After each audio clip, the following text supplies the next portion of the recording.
Okay. Hello, hello. Is this thing on? Testing, testing. 1, 2, 3. Does anyone read me? Oh, just noticed we had no music. What's that? Test, test.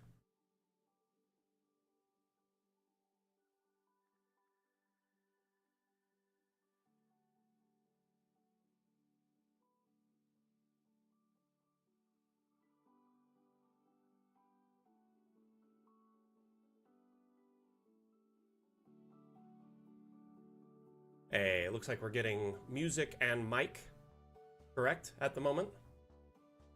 Just want to make sure that's coming through for everyone.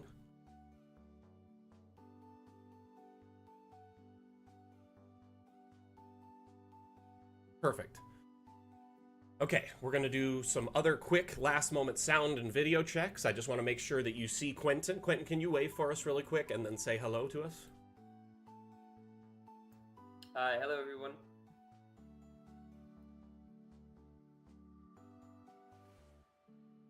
Testing, testing. Is Quentin coming through for y'all? One more time, Quentin. Can you hear me? This is Quentin. You can heat and see him fine? I'm just kidding, abracadabra. Awesome. Fantastic. Perfect. So it's been a minute since we've done a guest stream. There's always a little bit of minor technical issues in the start as we align audio and video and make sure everything is heard on the stream sides. If we could get confirmation from any other platforms at this moment that you are seeing the stream and seeing our guest star and video, that would be fantastic. I know the TikTok feed, I had to cram our cameras up in the top together so it looks like I'm like snuggling. I'm sitting in his lap right now, in Quentin's lap on TikTok. It's hilarious, actually. Steam is up. Let me refresh it.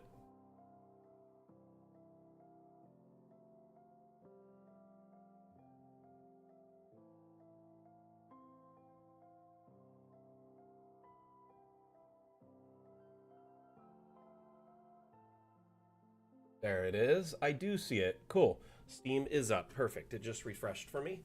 So we have got... I've got Twitter, I've got Twitch, I've got TikTok, I've got Steam. Can we get any confirmation from YouTube or Facebook by chance? I just want to see if any of that's coming through on that end. Just want to make sure we're good before we proceed. While that's happening, I just want to take a moment and just welcome one and all to the stream. My name is Mac. I am the community manager. Welcome back to the Damn Stream.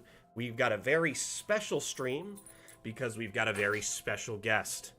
The beloved team member and developer Quentin Van Ravels will be joining us today.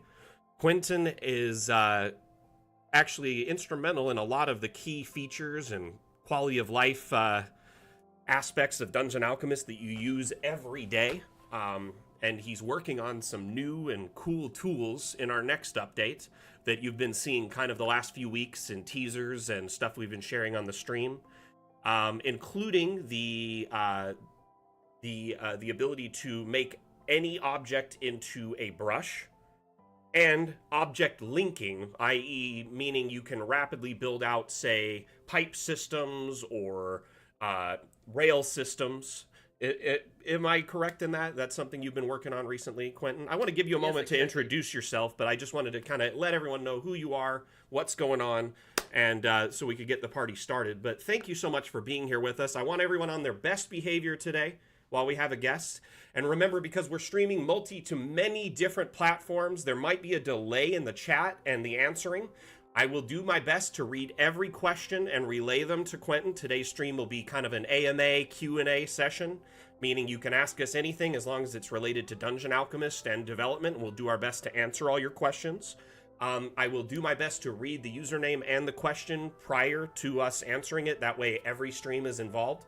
So please be patient with us as we're kind of getting into the flow of this, as it's been a minute since we've had a guest stream. So go ahead, Quentin, introduce yourself, say hello, and we'll get started. Yes, hi, thanks, Mac.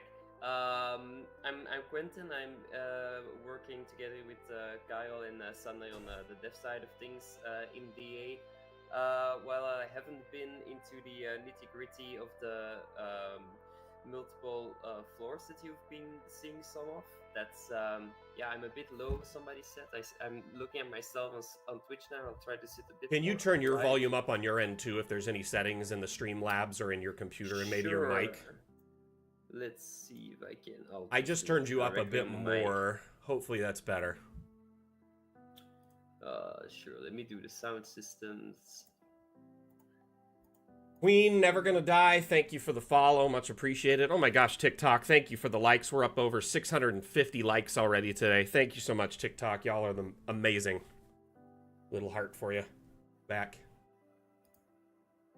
Yes, format your questions with question in the beginning. So start it by typing question or just put a question mark in the beginning so I know it's a question. And then follow that with your question. That way it's easier for us to stay on task and see who's asking what. Can you all hear Quentin better now? Just a quick... just a sec, I'm still... You sound pretty good on my end, but it could just be me. Yeah, I did it a little bit higher. In fact, you're almost a little bit too loud now. Too loud now. Okay, Getting some static. There we go. Hey, Aiko, welcome. You got Aiko in chat. Oh yeah, we saw each other just a week ago at the fact. I'm so jealous. Yeah, it was really fun. I'm mostly just seeing the team, but also meeting people who use DA. A lot of people who pass by the stand. Just for everyone who doesn't know what Facts is, it's sort of like a Comic-Con thing in Belgium.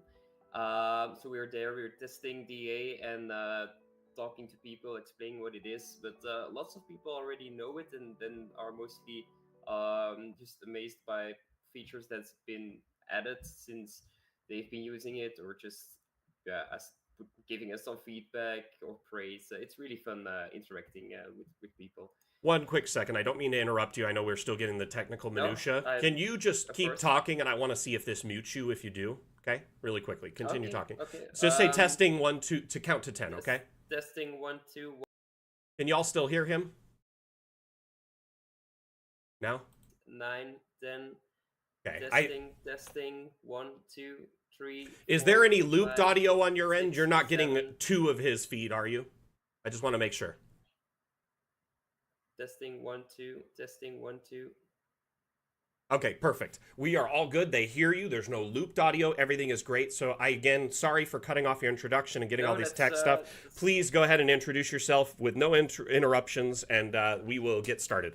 Yeah, don't worry. You're just doing whatever's necessary on your end. So interrupt me all you want, Mac. So once again, I'm Quentin. I'm doing the development side together with Mac and Sander, who is the newest member on our team. Well, they will be doing more of the technical stuff, as in Sander's good in optimization, Kyle's tackling the big stuff, the room generation, all that kind of stuff, terrain reworks. I'll be doing, as Max said, more quality of life stuff, and what we call internally, we call it modifiers. It's basically every time you click on an object and you can change something about it, be it color or a text label or some animations. That's something I've been working on. So for me, the big things next update are the extensions. That's what we call the railways and the pipes. The fact that you can quickly make rails and pipes without having to snap them from the menu. And then the connections. So that is most of you will know we have a little bit of an undercooked system for poles to connect them. It's like the poles, if you put 5 of them, you get a spaghetti of cords and rope and stuff. Don't mean to interrupt you really quick. I just want to verify what you're talking about. So he's talking about the wooden poles with the strings that drape between them, or the towers with the chains between them, correct? Mm-hmm. Okay. Yes, excuse me. Yeah, absolutely. So it was a bit of a prototype back a year ago, but we really want to make that in a fully fledged system with a lot of flexibility for everyone. That's where I've been working on some really cool stuff there. We try to make it a bit bigger than just like ropes and chains. I've been doing a hammock that Magdalena has implemented, but we're still fine-tuning something on that. So wait, the hammock can connect between 2 points? Yes, absolutely. Oh, awesome. The thing is, it's interesting because it maybe I can lay bare a sort of an issue we talk about, and internally it's the fact that the hammock looks more like an object than just like a connection brings its own issues, since we need to be talking, okay, users are going to expect they can click this and use this as a full object. So we're still looking into that, how we can make it as intuitive as possible. But yes, it's something I made this week that I Interesting. was pretty fun. No. Honestly, I love seeing all the stuff you share on the back end, you know, in our reports and whatnot. It's always a pleasure to see them. I do have a question, actually. Earlier, you mentioned like object modifiers. Currently, Yes. right now, there are a few different ways that object modifiers work in DA. Obviously, when you open the UI for an object, sometimes they'll have like a little switch or a toggle, change the color, change the brightness, turn it on and off. Um, Mm-hmm. are there any plans in Fun with Objects to add to this, improve it, streamline it? Like for instance, the one feature that I know in our community is loved but kind of often overlooked is the copy object properties tool. And Oh yeah, of because a course. lot of people don't even realize it exists, and even though I've advertised it tons, shared it, demoed it, it's kind of buried in the like the header menu. And I'm wondering, like, are there plans to improve the UI to add things like that, like a oh, instead of just copy the object like a duplicate, maybe copy its properties in a UI element so you know right there instead of having to do hotkeys or go find it in the menu? It has been passed by me, so I don't think that's on a map. But you do raise a good point that it's now it seems a bit like a power feature since it's hidden. It's also, I think there's a shortcut for it, but it's not really obvious you can do it. While it's actually a pretty handy feature to use. So no, maybe there's some room for improvement there. I haven't brainstormed anything yet. So the one feature you were just talking about that you're working on is this, the linkage system, correct? And I'm showing that on Yes. stream right now. Um, Yep. by the way, stream, if you have any questions, feel free to chime in and just preface your question with a question mark or the word question so we know it is a question coming through. And then we will pass them on to Quentin, and Quentin will address your concerns, questions, feedback, etc. One thing I would like to say about Quentin is he is very responsive and quick. Just like last week, we were asked during stream if this system here would actually implement scaling into it, i.e., if you scaled the first rail to be small or large, would all the following rails match in suit? And Quentin was like, "Oh, I hadn't thought of that. Let me work on that." And I'm pretty sure you already implemented it or are working on it already, Yep. correct? Yep. So So that's in. Yep.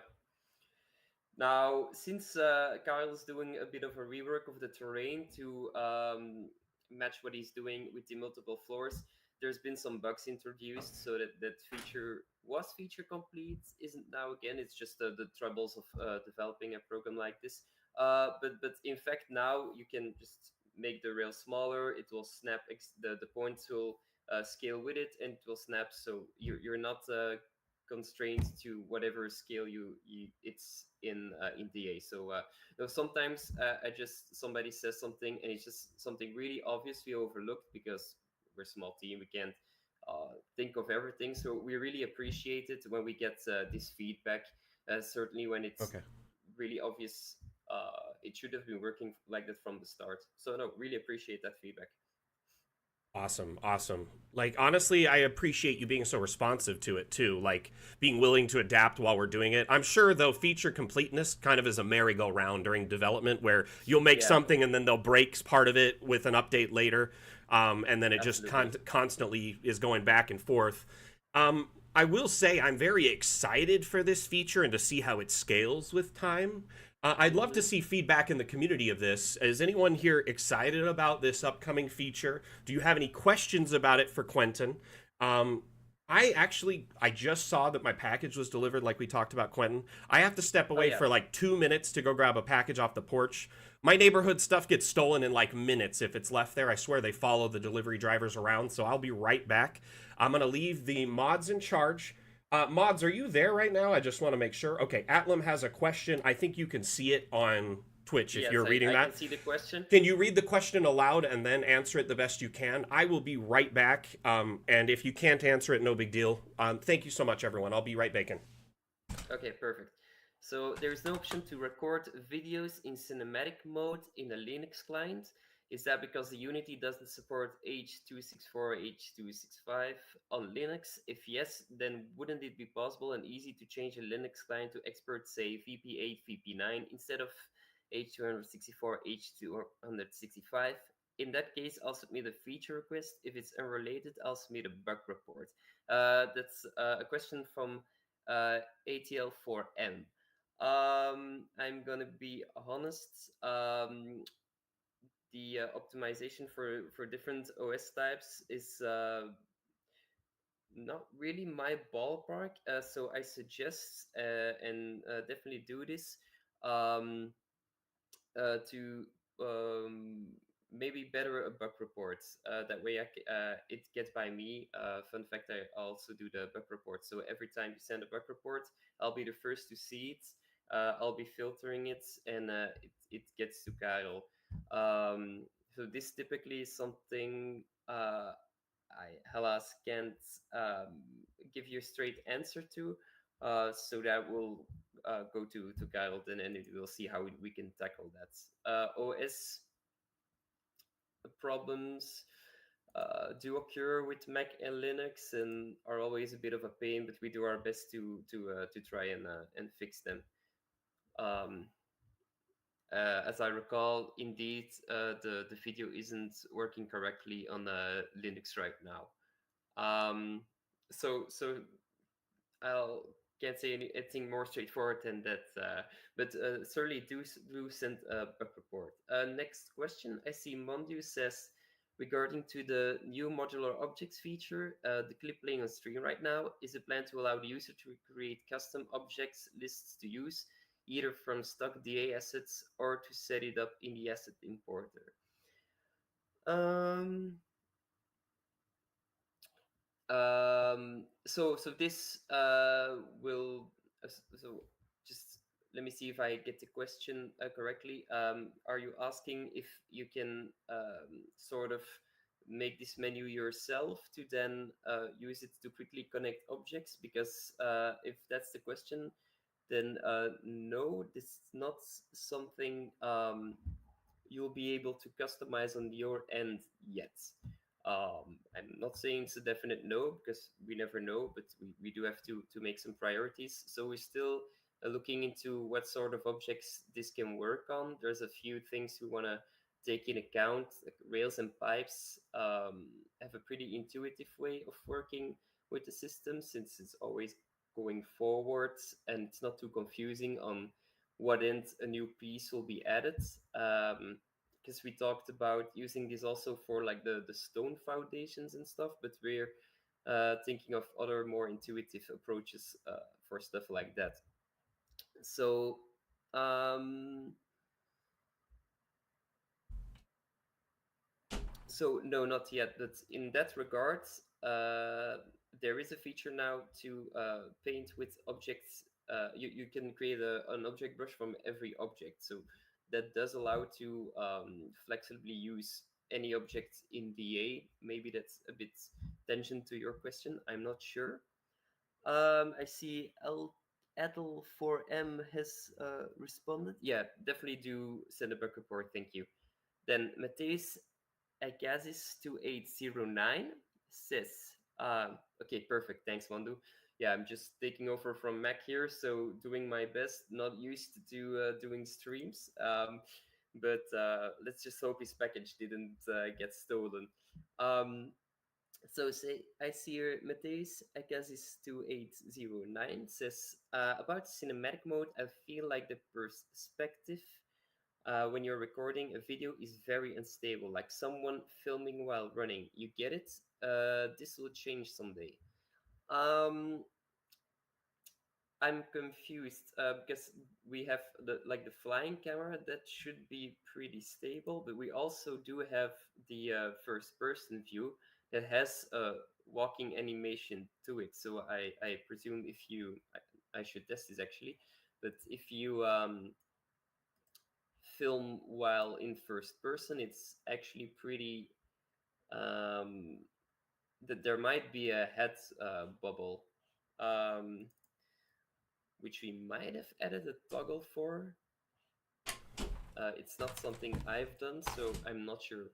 Mac, I am so sorry, I am back. is your package all right? Yeah, so I had to sign for it, and then my garage wouldn't open. So Oh, it was just one thing after another. So I had to no like worries.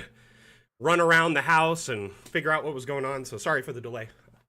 Okay, so there is a question about it's the question of Matthäus Agasis 2809 saying the perspective when recording a video feels unstable, like someone's filming while running. And I was just saying maybe it's because it's filming while using a first person view, which has a sort of head bubble. And I I'm not will. sure. Can you? So in first person, you definitely do have a head bobble, and it's easy to get the two confused.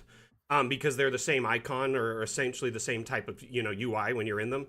But I will say this: the first person head bob can be disabled, so anyone can disable that under File Settings, First Person. You just uncheck the Enable Head Bob. So let's just cover that first, and then we'll get into the other camera just to make sure. So when you're in here with it on, it does a little trudging, like you're bobbing up and down, right? If you go to File Settings, First Person, disable this, far different movement. It's much more smooth in comparison. Also, if you want even smoother and faster, if you hold the Shift key, it's much, much smoother. So the Shift key is like a speed movement, but unfortunately there's no like pathing or tracking, so little jitters are bound to happen when you make course corrections with the camera. You know what I mean? It's kind of like flying a drone camera where it points, it may stop or turn or do whatever.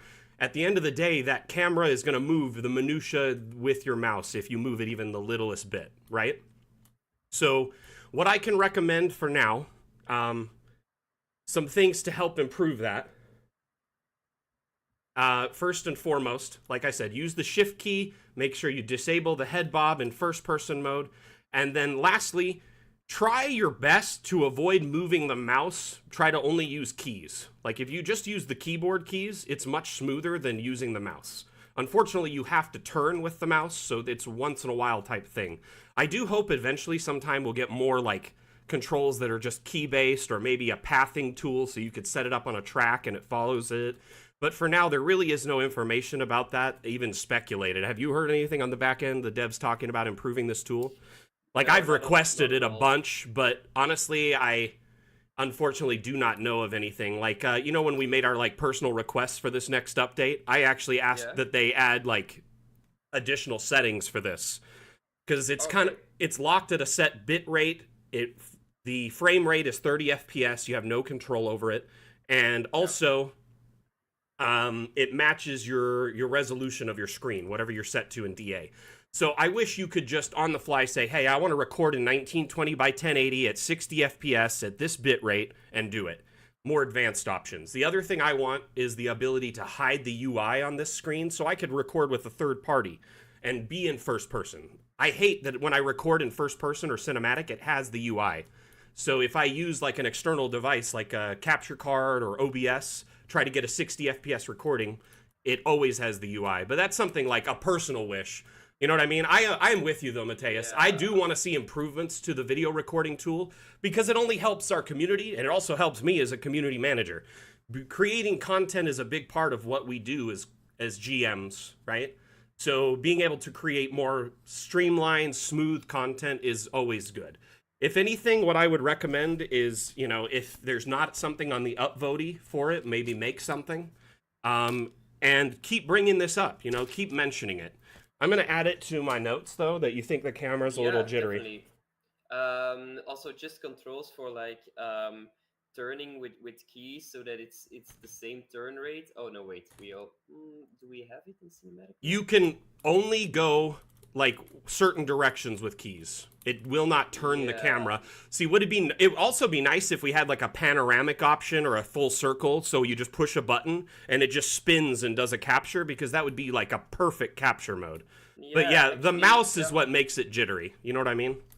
Yeah, so if we could just leave the mouse out, maybe at in the panoramic is a bit more uh like advanced, but that would be a really nice feature. So maybe it'd be nice if we do a pass as devs just on adding a bunch of yeah, like camera related stuff. Yeah, but then again, it's all about priorities. Carl's in the nitty gritty with the. I Oh, for don't see sure. him taking this in between. But do put it on a Proti. It gets checked. Kyle has a backlog of. Oh man, He's using Mondu. Trello. He has like so many in the backlog, so it might even be there Hey Francis, already. how are you? The lovely Highland Lass has joined us over on Facebook. How are you?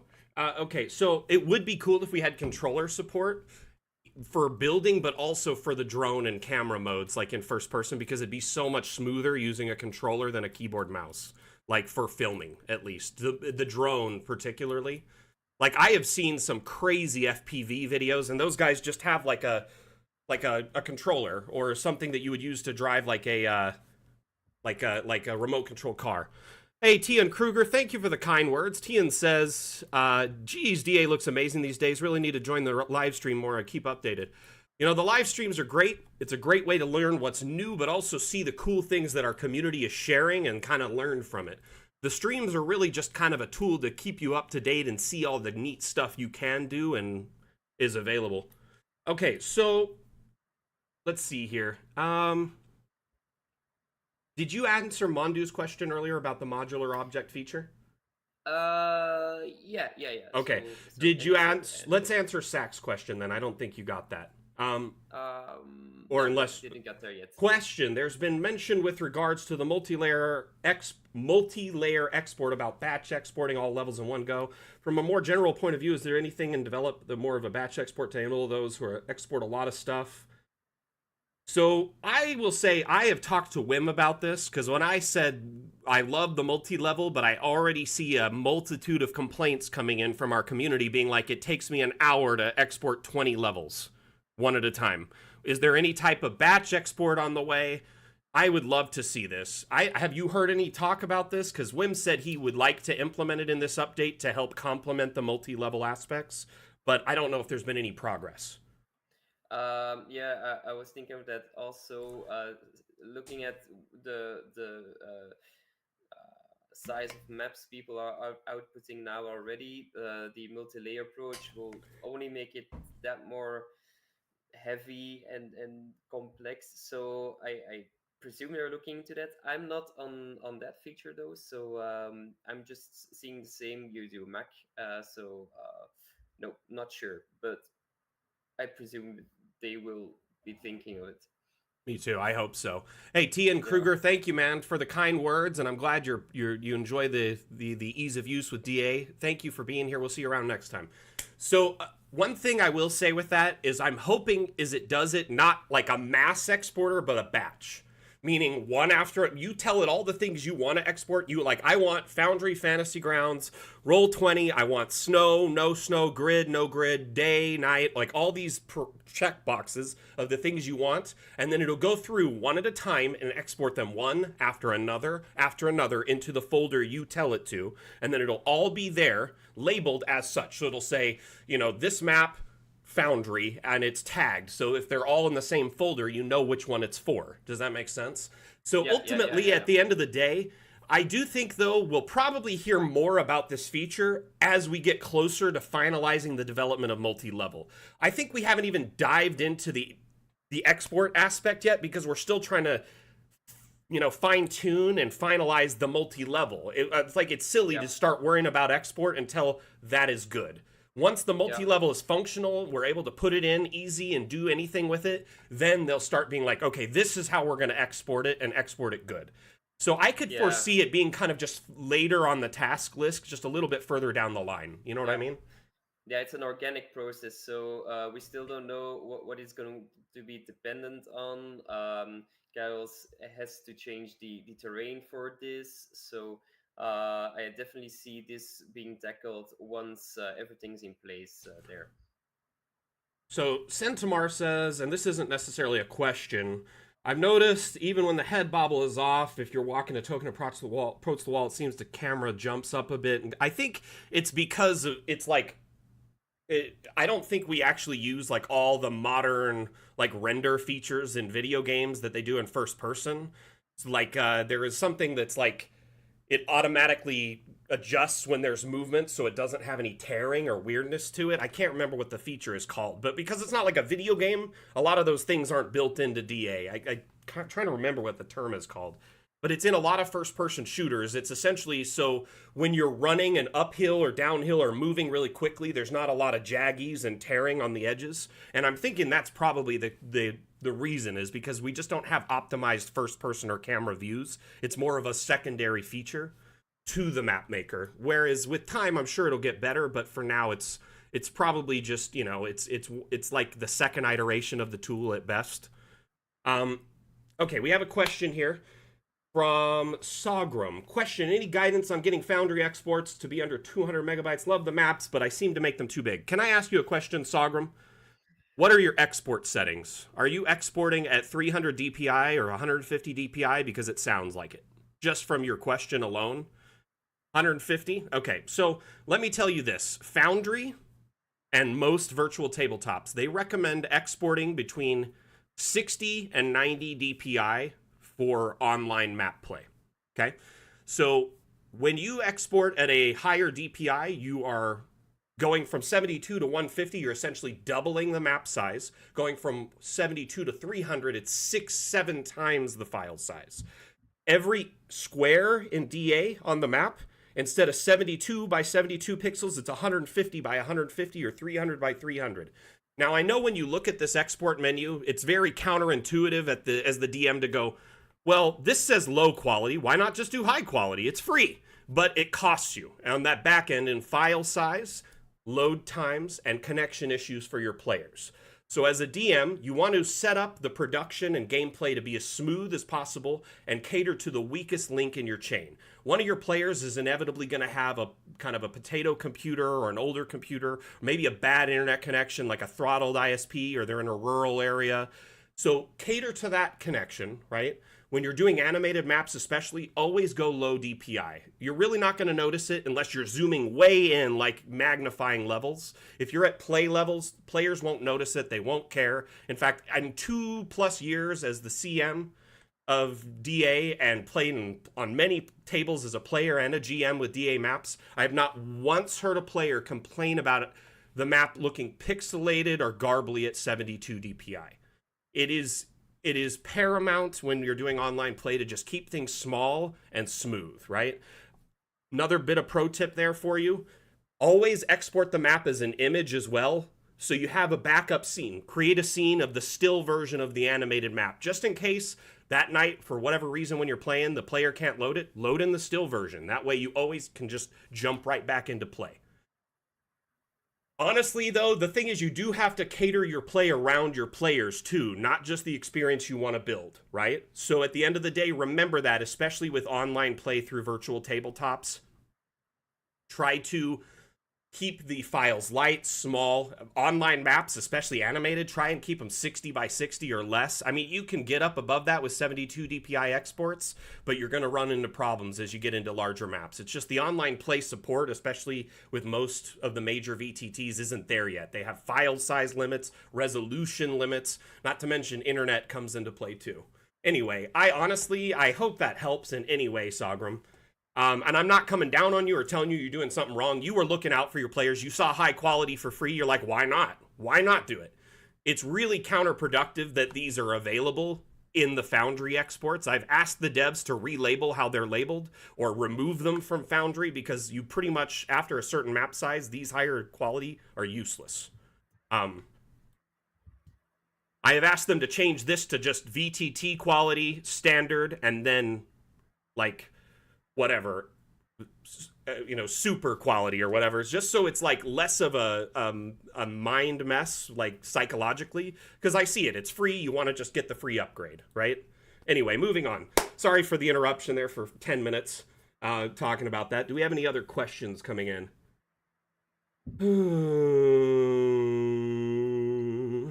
One from Oh, Atlam M, I just think is yeah, next. Atlam. Yeah. With Atlan. respect to Yeah. interconnectivity between rail sections that's being developed, is this a feature that can be applied to terrain tool as well, specifically towards implementing a more precise way to modify terrain, change inclination, or level in smaller controlled increments? Interesting. So it's like a step tool. I don't know if those would be interlinked, but I'm dumb here. Talk to the boss about this. I'm not following what the link is between two. Maybe like more specific landmarks or anything. Could you specify what you would want to see change with the modified terrain, like inclination level? Um, oh yeah, instead of just like a continuous moving up and down, that you can like specify a certain threshold hold or anything. Is that what you mean?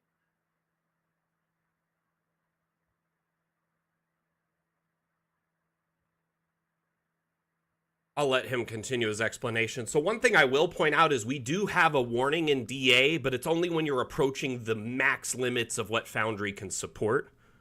So there is a little red warning at the bottom when you go to export above the limits. It'll say, hey, don't do this. But it's like right when you hit the limits, not anything just leading up to it. You know what I mean?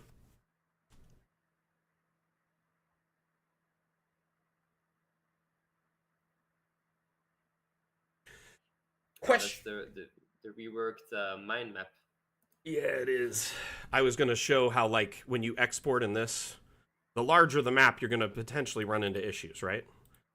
So if I set this to, say, 300, I get this warning. The resolution of your file will be 21K by 21K. Foundry only supports a max of 16384. So it is warning me if I go over, but not if I'm just like just under the max limit, you know? So it's kind of it's silly. I do think right when you select these, just hey, from our experience, these higher quality exports run into problems for your players loading. Try 72 DPI first or something like that. But yeah, I agree. It's kind of frustrating. It's counterintuitive to see high quality and then what? Well, it doesn't work. Why not? Anyway. Hey, PSU Cosmic, thank you for being here. I appreciate you, and thank you for the follow the other day. I saw you followed us. Oh, well, welcome to the Dam Fam, as we like to say, or the Dam Nation. In fact, I'll let you choose. Do you want to be part of the Dam Nation or the Dam Fam? But these streams, we're here for you, guide you, answer your questions. They're AMA format, which means ask me anything. If you have any questions related to Dungeon Alchemist, whether it's something you're working on actively in a build or a suggestion, feedback, development plans, etc., feel free to let us know. By the way, my name is Mac. I'm the community manager, and the handsome gentleman behind me on TikTok or to my left on the other platforms is one of our developers, Quentin Van Ravels. So you actually stumbled into an amazing stream to get questions answered and learn quite a bit today. Team damned. Atlan just specified. I mean that the terrain brush currently is a bit large and not very refined. Was wondering if the interlinking feature currently being developed would have any spillover effect to the terrain tool. Well, they're completely different systems, so I can't promise you it will have any effect on the terrain tool. There might be changes to terrain, but that's still a bit up to Kyle since he's reworking everything. Now you're saying a bit large and not very refined.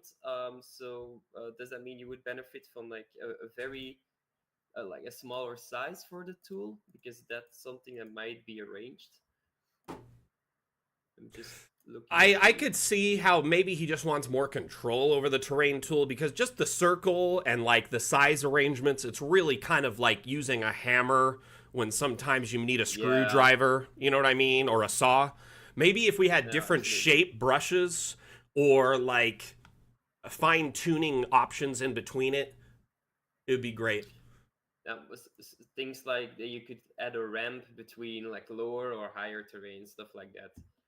And yeah, even then, like the smallest circle in the terrain tool is still quite large. Like no, I get what you mean. It's like, well, dang, this is over the size of a square. You're going to bleed in. It would be nice to have one that's like a half a square for fine tuning. You know what I mean? And also, you know, it does seem like a lot of our tools are kind of just around like raising and lowering and around that interaction. Like it'd be cool that if you could just say, I want it raised to this height, immediately, only that Yeah. height, or just more control over it, I guess. But I Yeah. definitely doesn't seem like they're interlinked in any way because one's an object tool and one's a No, terrain tool. not at all. Now, currently there are workarounds to get terrain to a specific height using if you do the flattened terrain near a room. I think it takes exactly that the room you're close to. I need to check that, Yeah, but it will. What it does is it finds the average of the terrain in the area, the most flat point, and then it starts making it that flat. yes. I will say though, we do have the ability to make the terrain kind of do special things on generation. So it would be cool if we could, make a ramp tool or a spiral tool, like Dirty Rollers is saying. Thrash metal, man. This stuff is very neat. Is there a way to add our own animations into DA, like something to follow a track or something? Yes, but it's quite complex. Through the asset importer, you can definitely do that. And Sack in our Twitch chat just did that recently in a map. If you give me a minute, I will show you how that The worked. animated token, you mean? Well, you can do animated tokens, but actually, Sack made a whole ride where a boat follows a track around his thing. Oh, But if you really? look here in the Fey plane, we have like spiral and vortex for when it generates the terrain. It kind of looks fun, and it would be cool if we kind of had brushes that made more refined kind of adjustments, like a spiral or a zigzag, or you know what I mean, maybe a jagged cut instead of just a circle. Because see Um, this, if we get rid of all that dense vegetation, it's much easier to see. Hold on one That second. might be a nice little job for Sander to do. I think he'd be good in that sort of feature. Random Ladybird, that's more of a suggestion than a question, but I love it. I'm all here for it. She says, we have a terrain smoothing tool. I often wish there was a chaos brush to add some natural roughness back in. Because yeah, once you smooth it out, it's really hard to True. get it back to that jaggy natural terrain feel again, unless you No, regenerate. yeah, I have that on my wish list too for caves. As in, if you carve in a cave, it's actually pretty smooth, like hallways. And if you ever used Wonderdraft, like how you can do the coastlines, and adds like roughness to it, it feels natural. It'd be nice if we can introduce that also um, to the app. True. So, do you all have any questions about development, upcoming development, past development? Maybe we could ask questions to Quentin specifically about features he's worked on. I have one to kind of get the ball rolling. I ask this pretty much every time you come, but it didn't join us here for the stream. But I am going to ask it again. What is your favorite thing to have worked on in Dungeon Alchemist so far? What did I say last time? Do you Um, remember? it's probably been about 6, 7 months. I'm kind of drawing a No, blank, but I feel like it had no, it was. something to do with a specific tool you worked on, like a feature. Uh, Let me You think. know what? Your opinion on it may have changed since then. So, Yeah. Well, right now I do like the. Honestly, just the fact that you can pick any object and make a brush out of it, I think is really fun because it was really something simple to do. I think just a this is what full he's day or talking about, by the something. way. So, being able to make any object into a brush is going to be a very impressive tool because right now you only have the brushes we pre create, Right. i.e., the ones in this drop down menu. But now you can Yeah. select any object from our stock objects and also from the workshop. You confirm that, correct? And that's the fun part. Just being able to put in something you made or you like and painting with it. I think Wim has this like gif in on our Discord of some cackling skull that he just painted the whole map with, and it makes like this weird movements. So it's really funny. So that's nice because there's people who get like really beautiful pieces on the workshop, like full statues or like a head of a skull, like a statue, and just paint with it. I thought that was neat. Real quick question from Random Ladybird. Are we any closer to tipping objects over? I am also Well, curious of this because I haven't seen much of that on the back end. It seems like fun with objects is more fun with levels at the moment than fun with objects. yes, that's a bit of the our issue with this update, we were thinking, okay, we got like a lot of really fun IDs, but are they fun with objects IDs? So we're really trying to make sure that there's enough things we can do that counts as fun with objects.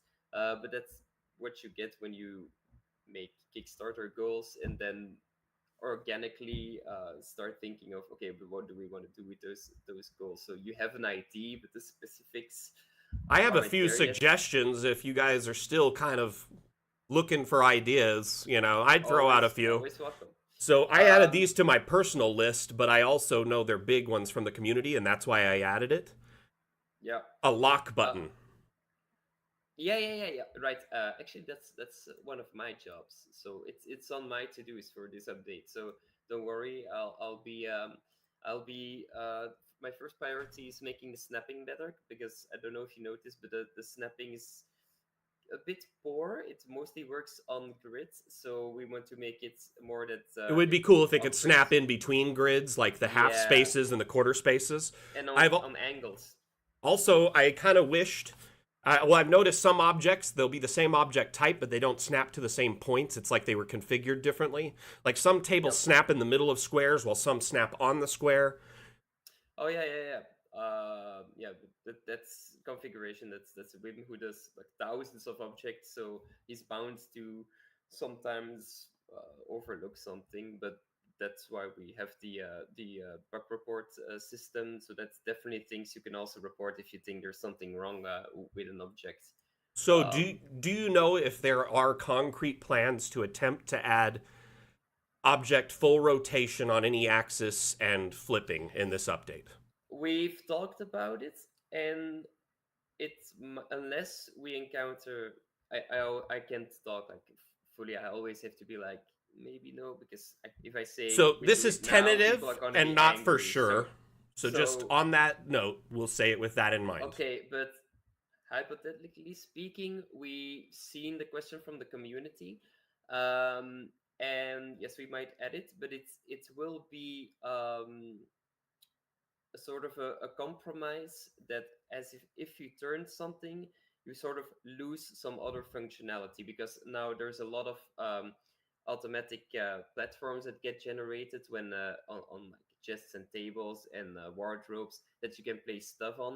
And So if you the would turn collider something, yeah, disappears, the kind of like colliders, when you raise it on the yes, z-axis. yes, exactly. So you would sort of forfeit the collider and maybe the parenting if you turn it. But we're looking to add something like that. I think they will also be making exceptions for the stairs, because that's something that's been popping up a lot. People who says, I have like this set of stairs and I want to mirror them on the other side of my castle to have like a symmetric Doors, entry room. stairs, particularly, we get asked that a lot. But I think Yeah. mirroring any object would be ideal, at the end of Yes. the day. So I think the mirroring will be making some exceptions that are like most asked. I'm not sure if it's going to be implemented for every object or every object type. Um, oh, wait, I'm here. I'm looking at the backend and just my eyes falling on it. So it says like full XYZ asset rotation plus mirroring, and it's not in the backlog yet. So there's a chance it might be added this update. I do know it used to say in progress on the upvote, but it got moved. And I can't move that. Only Wim and Carl can. So they must have moved it intentionally for a reason, but they didn't tell me Yeah. why. So I don't know. Maybe it just got put Move back back. because they're not 100% certain. Okay, Yeah. so we have a few questions that have come through while we've been answering this, and we're kind of Right. falling behind. So I'm going to try Okay. and kind of power through. First, let me get these other platform ones that I might have missed. Hold on. Do you mind me taking a sip in between? Do ahead. Do your thing. Do your thing. Take a sip. Okay, so I'd love to know more about the procedural generation, but I guess that's probably secret sauce stuff. It is quite proprietary, and honestly, that's more of Wim's, and Carl's Um. expertise. Do you know enough about that at Sure. all to speak to it? I know how it works in principle. I'm sure Kyle might have explained it on stream already. Did he? He's never explained it in detail. Well, not in detail. But like basically how it works is we. So I can't go into like the code. I wouldn't know too much about it either. That's be something for Kyle.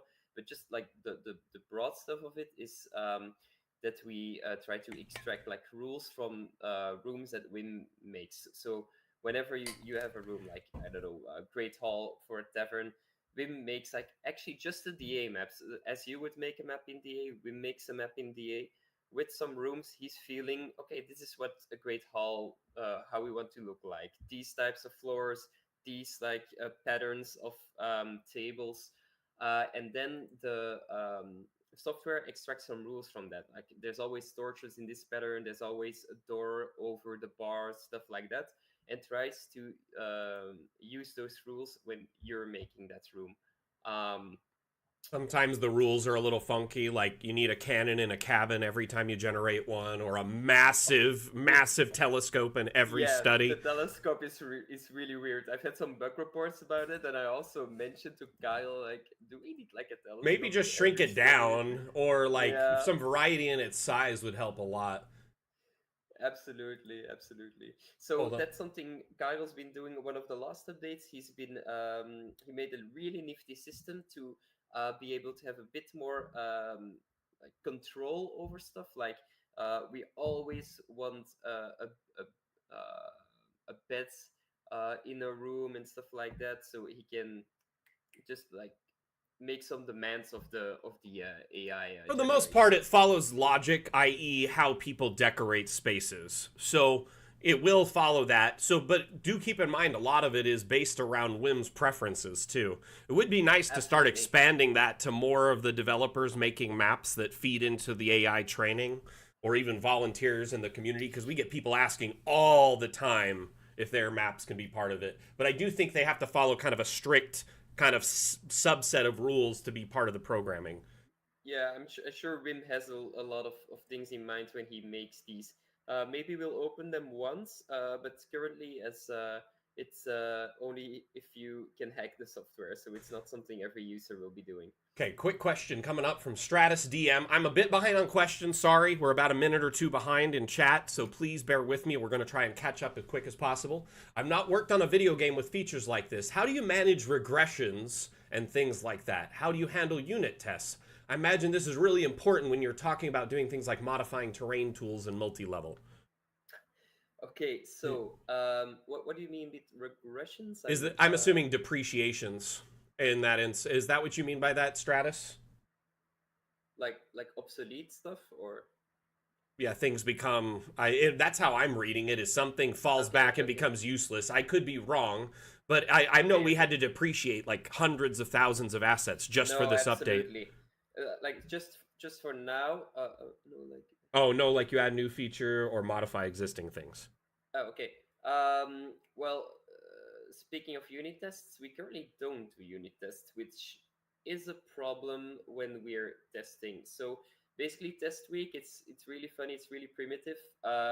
If you hear this as a dev, you probably might scream, but it's just us getting in chat saying, "Hey, today we're just playing around, trying to figure out bugs," and then the next day is, "Okay, now we're just going to like more directly do like this feature and see if it's something wrong." And The just like a checklist y'all pile of go us. through is insane, though. I will say that.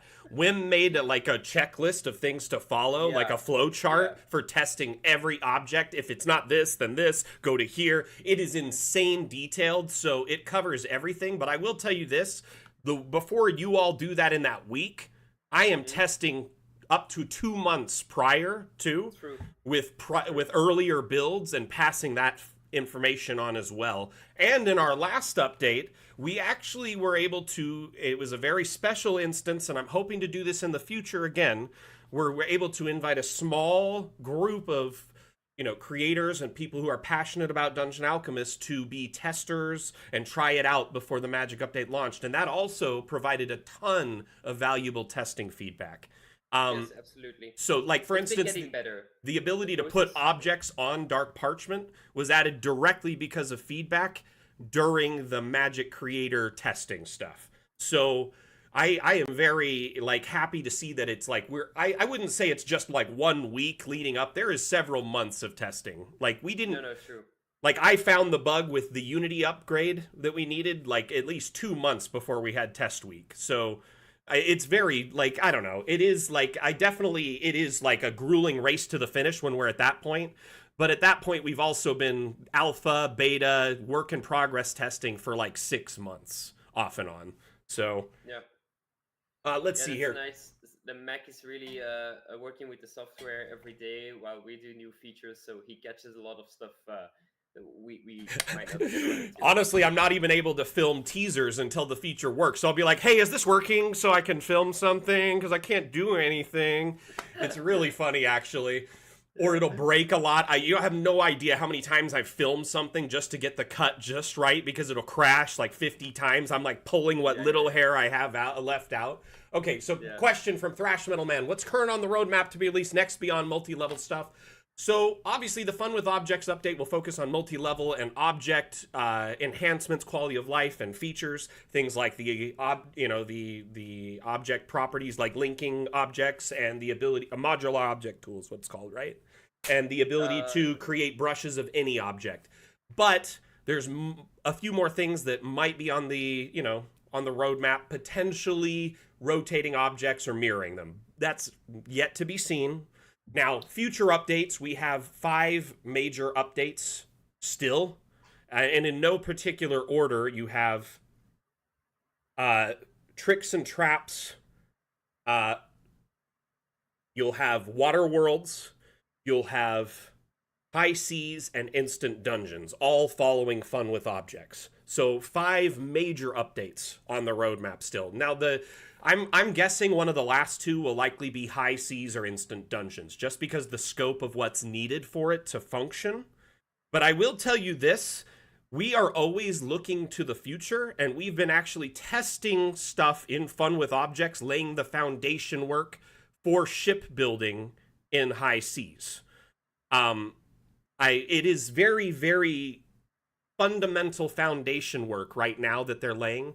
Wim has at times expressed interest in making what's called a shipyard when he's been on the streams, saying that when we release High Seas, which will likely be like a capstone way later, we're going to have an app within DA, kind of like the Asset Importer or the Steam Workshop browser, where you can build a ship and then save the ship and maybe share the ship on the workshop or copy it between maps or move it around. So it's like essentially a variant object that's all pre-configured and saved and can be moved as a solid unit between areas and shared. So that honestly is, there's a lot on the horizon, but ultimately it's probably 2 years out before we even get to that. So at least shipbuilding, minimum 2 to 3 years is my guesstimate at this point. Well, we're making the ship parts. The question remains to be seen how we're going to make available the customization of the ships, Oh, because for there's sure. still a lot of brainstorming, so we're not sure. If anything, all this is just testing and seeing how it works and setting the foundational elements for it to work later is what I'm getting at. Let's see here. Question from Sogram. Did you get the paint starts? Oh. Wait, I don't know what he's talking about. Sorry, Mr. Stream. Click bug you mentioned. Oh, no, Yes. I have that in my notes, but I haven't had a chance to talk to the devs about it, but we could share it right now, actually, with Quentin. Quentin, there is something with the object brush I'd love to show you. Okay? Yes. Like a slight delay, you mean? Oh, yes. Did you see that? Well, it is. It's got a half a square delay. I can show you exactly how it works. It's 2.5 feet every time. 1 second here. I got to open a very specific map. I can already explain why it is. Okay. But I do agree that it could be better. But it's since there's a direction added to the brush. You actually need to have like 2 reference points before you can what the direction is and how you spouse you need to do the rotations and the what way the grid is, because the grid's not always the same. The grid is actually dependent on how you drag the mouse, which I like, but then I had the constraint of you're gonna show right now. Yep, so what we're talking about is if you start, I'm going to click in to start dragging this pillar. Mm-hmm. No matter what you do, it always delays a half a grid in any direction. So let's start from here, right? Watch in this corner. It actually started from the center. So if you compensate for that by adjusting a half a grid, you can do that. It is slightly annoying because all the while, if I draw in a circle, I'm actually drawing this whole time. It's doing nothing. I can't do any fine precision placement unless I come out of here and then come back in. So it's possible to do it, but you have to start it first. I just wish I wish it was more intuitive in that regard. So this I can. So a lot of stuff I need to say like, oh, this, I don't know, it's not my feature count. So this I did, it's totally my fault. So it's all your fault. No, I'm just kidding. No, but really, it's because to me it was logic while I made this feature. Like, I need 2 reference points before I can determine what side it should be. So triangulation, right? But of course I can just backpedal once you know what the ways. You just check where you started and add them anyway. So it's just silly that I didn't think of that. So what I'm going to do is I'm going to put this in my current to do, and next time we're talking Mac, it will be fixed. Wow. See, this is what I love, why I love having devs on the stream, because we often get like immediate results. But we were playing with this a couple weeks ago. I made this map playing with it just to see, because we were like, how is this working? Anyway, okay, another question. When placing a room to be auto populated, the room can be moved. Is it possible to snap the room blueprint to the grid? Like it does connecting both rooms, or what? Hold on. What it's talking about? So, yeah, unfortunately, after you've moved it off the grid, it will no longer snap, right? Once you've grabbed the floor plan, it would be nice if we added control to snap, though, at this point. Because then it would snap into, like, a corner of a grid and lock easier. That way you can be back on the grid if you want. So, like, if you moved it from this point of the map, maybe you were building it over here because you had room, and then you're like, I want it over here, but I want it perfectly on the grid without having to do this fine motor movement. That is also an accessibility issue. I think we should be able to move it either with keyboard movements, like more precisely, like one notch at a time, or hold control to relock into the grid after you've left it. Just a quick, So, like, you know, like how objects, depending on the object, control toggles the snap to grid, or it depending on if collisions are off. So it would be nice if we added control as a, you know, once you've moved this off grid, then you can snap it back into place again on any grid point. Anyway, just a suggestion or a thought. I don't know if there's any consideration to do that, but what I would recommend for now, if you want to keep a building on the grid, build it on the grid. Don't try and move it after the fact. Start building it on a grid and don't move it. If you want a building off the grid or rotated, then that's when you start moving the floor plan. I will say, relevant to this feature, after our next update, you'll be able to move buildings after they've been generated. I'm pretty sure that feature is on the roadmap for the... Yes, Wim told me they were going to be doing that. So basically... I wasn't even aware of that. So basically, you'll be able to generate a building, and then after the fact, rotate it, move it up and down, move it around. That's, at least, I was hoping that's partially because of all the integration with multi-level, that's more functional. But I could be wrong. Okay, next question. I am falling behind, so far behind. Mac just picked it up. Would love a button to force room symmetry. Yeah, that is nice. Like just a nudge or something, or like a little tool that auto centers, stuff like that. Like you would have in sculpting tools for 3D. Little things like that are nice. Let's see here. Just making sure I don't have any questions I missed.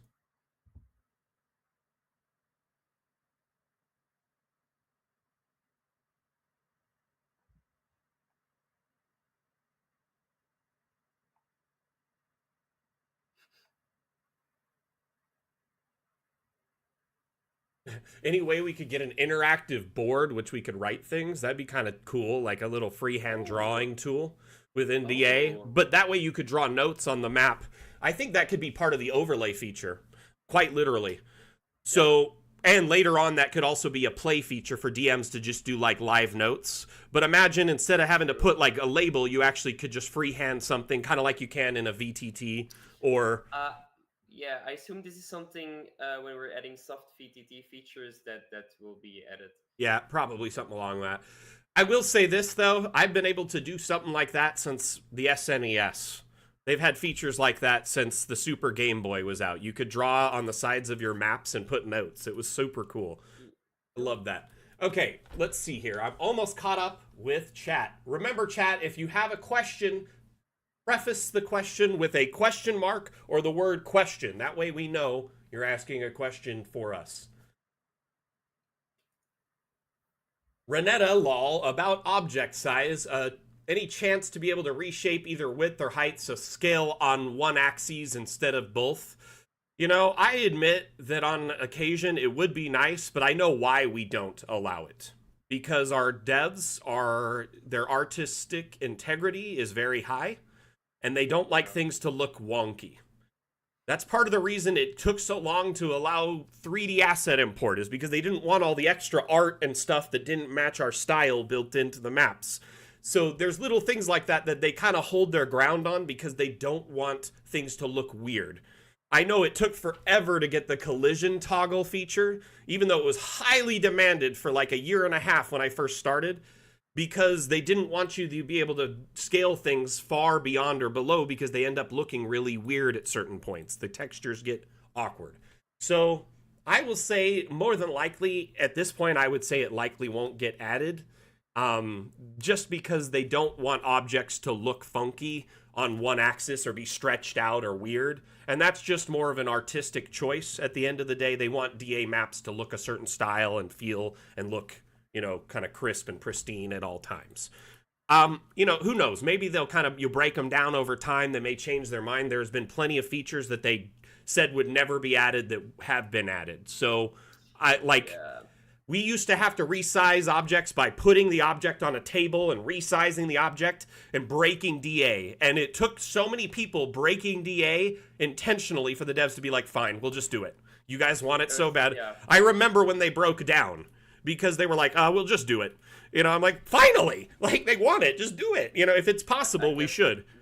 So many bug reports from that like people and you just see they try to use like the small table big objects workaround, like yeah, of course it crashes, and then I'll always classify those as creative misuse of assets. Cram. Do what it was. Cram.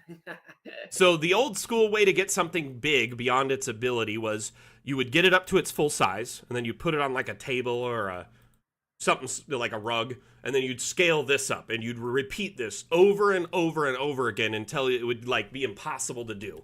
And that was the old school early access way. And it's just goes to show how far Dungeon Alchemist has come though, and improved and changed, and how much the devs listen and adapt to community feedback. On your previous comment, I second that. There's a mostly Wim's really defending the style of Dungeon Alchemist and the looks. So he will be quite critically, or how do you say, severe when it comes to art things looking the way they should. He is a bit of a perfectionist with the art stuff, for sure. Which you can see. It's not a bad thing, though. Dungeon Alchemist is not. beautiful. It's part of the reason Dungeon Alchemist is so successful. Their passion and care for the product and bringing it to early access in such a solid and beautiful state. You know, almost daily people think, well, that it's a solid final release product. And they're like, why isn't this feature here? Well, it's because we're still in early access, actually. Despite how beautiful and full-featured Dungeon Alchemist feels and looks, it's still quite lacking and needs quite a bit of work to be finished. Yeah. So, couch in the middle of the hallway. Sorry. Oh, my gosh. Okay, let's see here. Questions. Oh, Jab M84 says, hi, Mac. Hi, Quentin. Hi, Jab. How are you doing? That's not a question. It's just a hello, right? Let's see here. Remy, one of our moderators, asks, what kind of tools or features related to fun ways to interact with or manipulate objects are you excited to see added to DA, Quentin? So, Remy, what I think is important in Fun with Objects, but really lacking from the AI right now, is a flexible way or an intuitive way to use objects on a map. We're doing a good job in rooms. Rooms, you can just one click, you have beautiful stuff. But objects, it's just old school. It's all Click all it by for a hand. menu, place them on a map. So.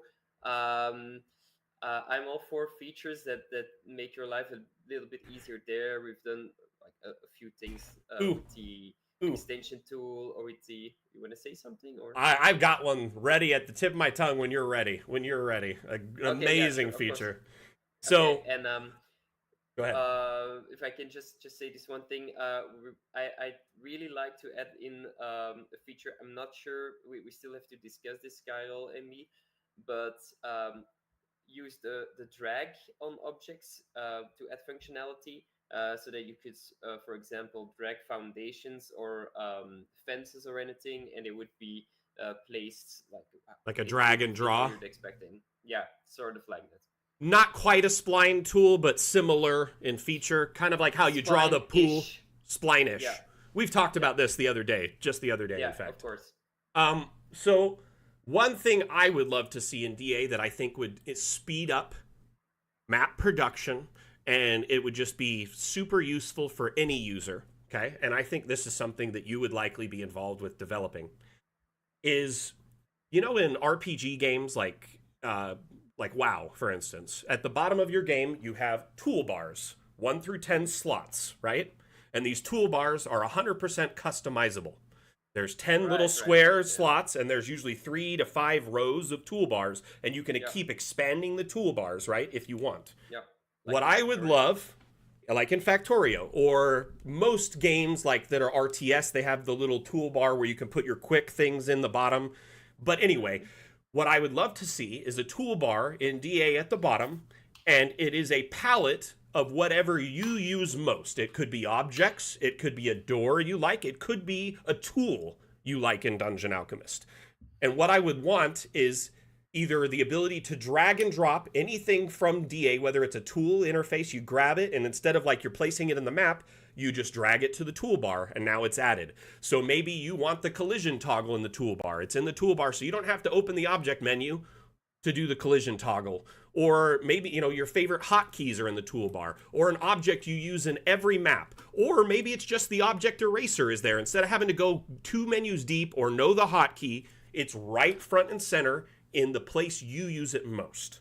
That is something I would love to see. We have this one toolbar here. It's how we want it, how the devs want it. We need a toolbar down here that's fully customizable. 10 slots, maybe 3 to 5 rows. You can show 1 row, you can show 2, 3, 5 at a time. Yeah, and be really cool. Just add anything in there, like options for menu or a tool. Essentially, if any Uh, piece of the UI, whether maybe it's the lighting tool or the advanced light menu, you just want to open it up from a click and it just goes right to it instead of having to go through these deep dive menus, I think that would speed stuff up tremendously. How about a shortcut that goes right to the asset browser in the toolbar? Instead of having to go through here and do that, you just click it and it goes. So it's customizable and personable, and it speeds up your own workflow. It's different for every map maker. You may just fill it with objects you use. Hey, Will, how you doing, buddy? Oh, so Mondu says that would be a godlike workflow. that's Keybinds great. would I be think great it would be. too. Yeah. I think if we could open the menu like in games where you have a keybind menu and you could change the keybinds to a personal preference and Oh, see okay. how Now like it. that's easier to do than your suggestion. Your suggestion sounds amazing, but I think it'd be a bit of a hell as a developer. Now I'm not as experienced as Kyle Sandra, so maybe they think I of it mean, this even way if for it's not free. drag and drop, what if I could right click on any object and be like a Yeah, drop down that says add to toolbar, and then it's like you just move it over or it goes to the next available slot. We got to start somewhere, but I think yeah. that, believe me, sounds amazing. That's a big feature, but if we could make something like that, definitely write it down. The shortcuts to menus, that's more straightforward. We could do that Stand by 1 second, sooner. Quentin. There's Sure. actually a question on Steam. John, just joined your live stream. Can you show me an auto generate how quickly it could create a 30 by 30 foot tent? So I can make like a 30 by 30 map, like an environment. Tenths are more like, okay, I can generate some tent rooms. Hold on, let me make a map really quick. I'm going to generate a 50 by 50 environment. Let's put this tent in the forest. We'll put it in a flat terrain in an evergreen clearing with a river. We'll do no weather. So we'll generate a forest quite quick.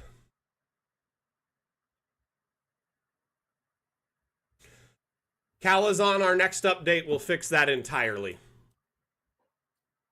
Hey, Half Ogre, welcome back. Okay, so I have a map here. It's a massive 50 by 50 map that was just generated under the specifications that I guided our procedural AI. Next, let's generate a tent room. Now, I'm not sure if you're asking for like a big top, like circus tent, because if you're looking for something like that, we do have some tents that are quite amazing and quite large. They can just be plopped and you're good to go. They can be rescaled. They can be opened up and you just decorate their insides and you're ready to go. These are like a one and done type scenario. There's a few different beautiful tents that do that. But those are objects, not necessarily considered rooms, but they can act as a room because, you know, you're DM and what you say goes. We also have a few tent room types, like a tent shop, a tea house tent, a residential tent, you know, stuff like that. So let's do a like a tea house tent. We'll generate the shape, right?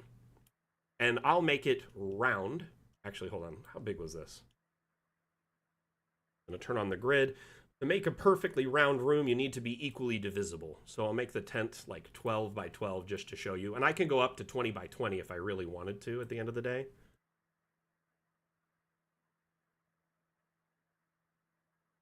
I also wish we just had auto circle instead of having to drag to a circle. Like just click a stamp and it becomes circle. Click a stamp and it becomes a certain shape. Because at the end of the day, like a weird ellipse thing. Yeah.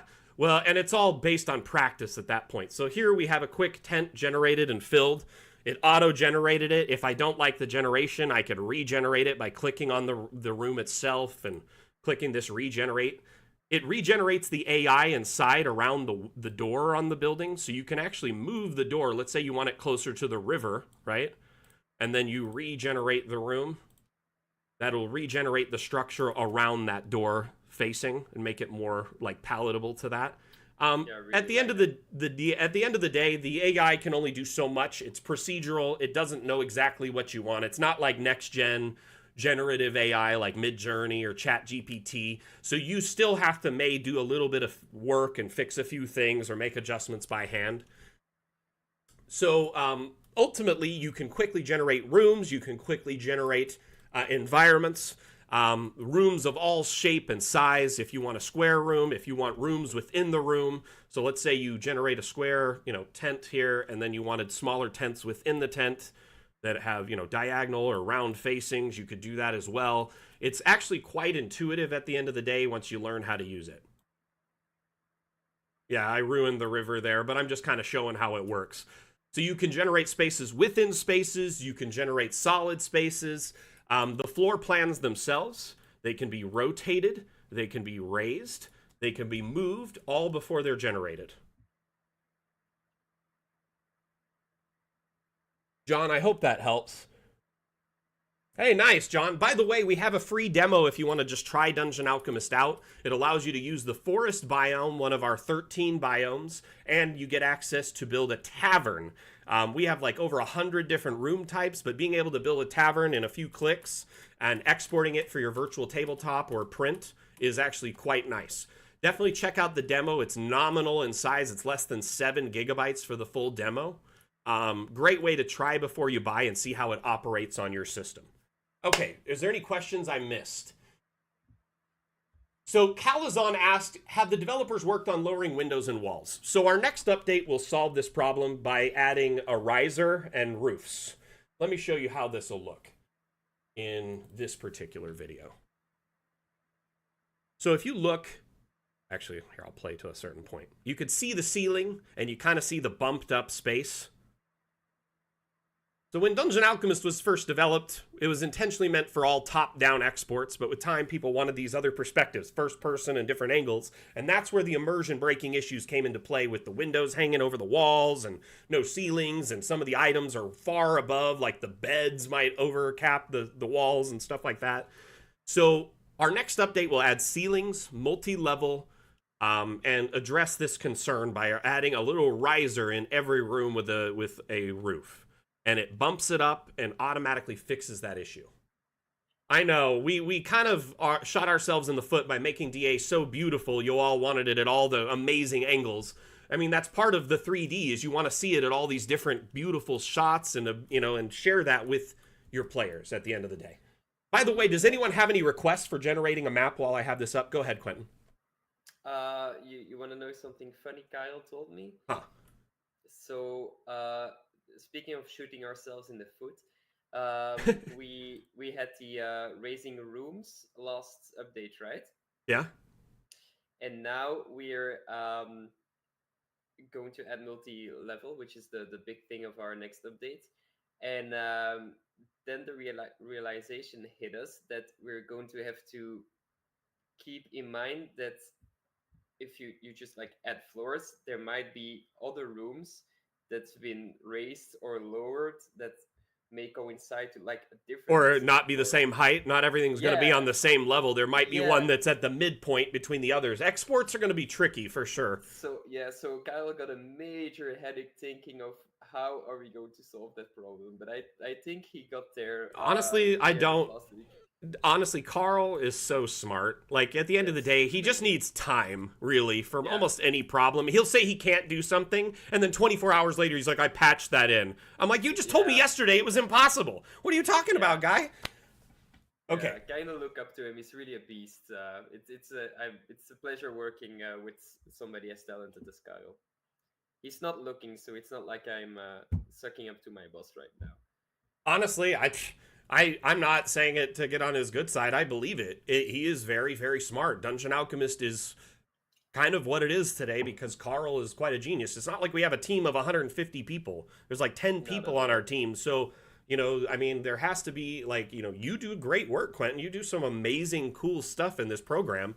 At the end of the day, you are all very, very talented. I feel like I'm standing amongst giants when I'm working with y'all because all I do is just shout to the masses how amazing Dungeon Alchemist is, and just like, don't worry, we can do what you do. Like, you were gone for 2 minutes to get your package, and I was already overwhelmed answering 3 questions. So honestly, I think we all kind of have our roles and our places on the team and do our things, I just love how we all meld together, kind of like a zipper. We just kind of like all the different teeth and different points. And it's like, at the end of the day, we all kind of file in and do what needs to be done to make this amazing, idea come to life. You know what I mean? It's a work of a labor of love. What part of the question did I miss, Sack? I'm sorry. I don't know.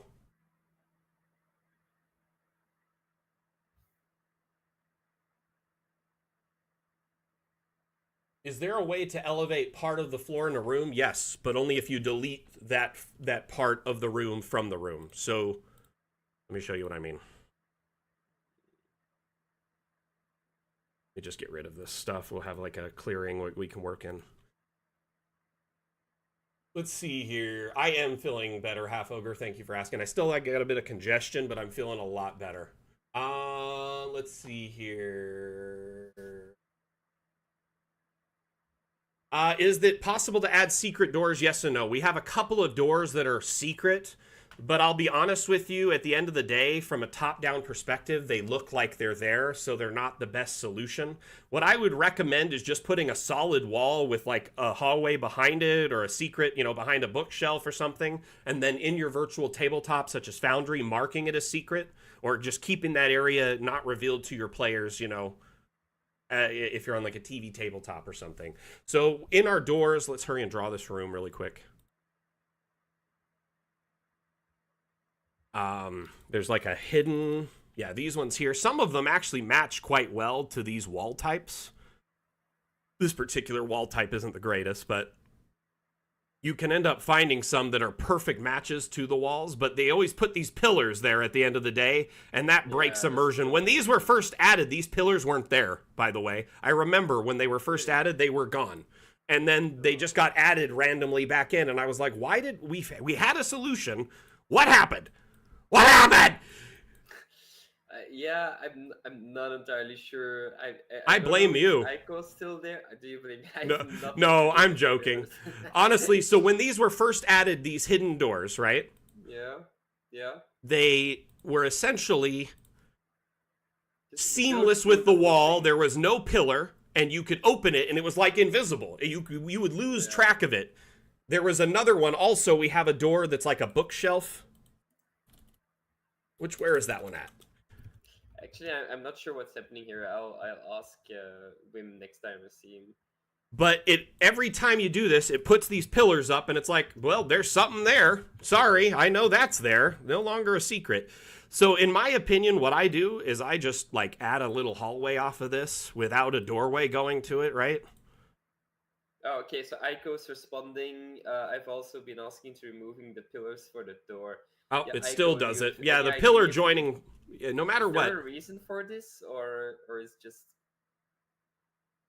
an oversight? Katya, yes. And our next update will likely be Q1 2025. And I think it's something to do with how the AI renders those endpoints, and it makes a pillar at all endpoints. Does that make sense? Like anywhere there's a hallway or something. But what I'll typically do is just have like a hall that doesn't connect, right? And then I'll just say these two are connected or something, or have them as close as I can get it, and then say this is secret. But unfortunately, it's really not intuitive within DA at this time to have a secret room adjacent. What I have done in past maps, like in a cave, for instance, I just hid it behind like a cave wall, and then I knew the secret was there, so if the player passed like a perception or an investigation check, I'd let them know they heard like a whistling through the cracks in the rock, or, you know, found something that appears to be a secret. Okay, hey, Sagram 72 DPI, way better, right? 18 megabytes is much more digestible for your players. Are there plans for lighting enhancements down the line like ray tracing? That comes from /matrix. Oh, no, ray tracing will be a big no-no for DA. We're doing it all in Unity. All the lighting is fake. It's just smoke and mirrors to make it look good. It's being reworked parts for the. We actually had a major meeting with Wim and the devs, of which I could follow about like 40% of what they were saying. But I know ray tracing won't be. It's the thing is it wouldn't be able to run. So it would be really cool, but no, sorry. You can add effects like poison gas, smoke, fire, etc. There's a bunch of effects you can build into DA, and then you can export your map as animated or still. But you really don't play inside of Dungeon Alchemist. I want to make that clear. Dungeon Alchemist is a map-making and immersion utility at the end of the day. Now, there are plenty of our community members who still, despite all that, play inside of Dungeon Alchemist, despite our best efforts to prevent them from doing so. But Dungeon Alchemist maps are meant to be paired with another tool. You're either supposed to print your maps and play in person on your TV, or you have a TV tabletop or a projector tabletop that your maps are on, or you use software like Foundry or Roll20 Fantasy Grounds to import your maps and use the fog of war settings and things like secret doors and stuff like that, traps and stuff like that would be in Foundry itself.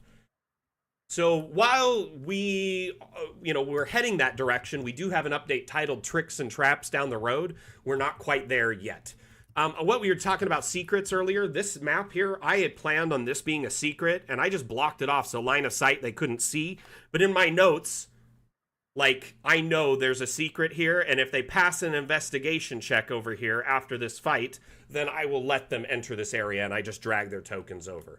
So you have to kind of plan ahead as a DM at certain points to see how those two interface with each other. There's another secret here that I had. So in my notes, I just put there's a minor crack in this rock that a draft passes through. You know, if a perception check is passed in this area over DC 15, they will feel the draft and notice that there's something there. You know what I mean? So that's kind of how I notate my like secret areas and stuff. But that's just kind of personal preference at the end of the day. Okay, next. Oh, you're also wearing the shirt. Oh yeah, always wear my shirt. I'm gonna get a new one soon. Okay, great. I got the new one at factory. I'm jealous. Yeah, Mandu says, any words on V-shaped roofs or if they will have any color options or variants? So I think at first it'll all be like the flat roofing. I'm so jealous. That looks so nice. And it'll be like the flooring options we have will be the roofing and tile options above. For right now, I think there are a few like roof caps that Wim showed in one beautiful image that were like some kind of cool like patinaed copper roofing. Hold on, let me see if I can find that one. Where is this one? This gives me hope that we might have some caps for roofing and stuff. But at first, the first update for with all this stuff in it, plan on most of it being flat roofing. With later on, we'll probably add angles, fascias, you know, points, stuff like that.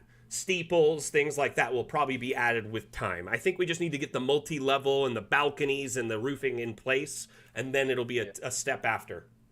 Yeah. Next. Yeah, you exactly how you said it. Next.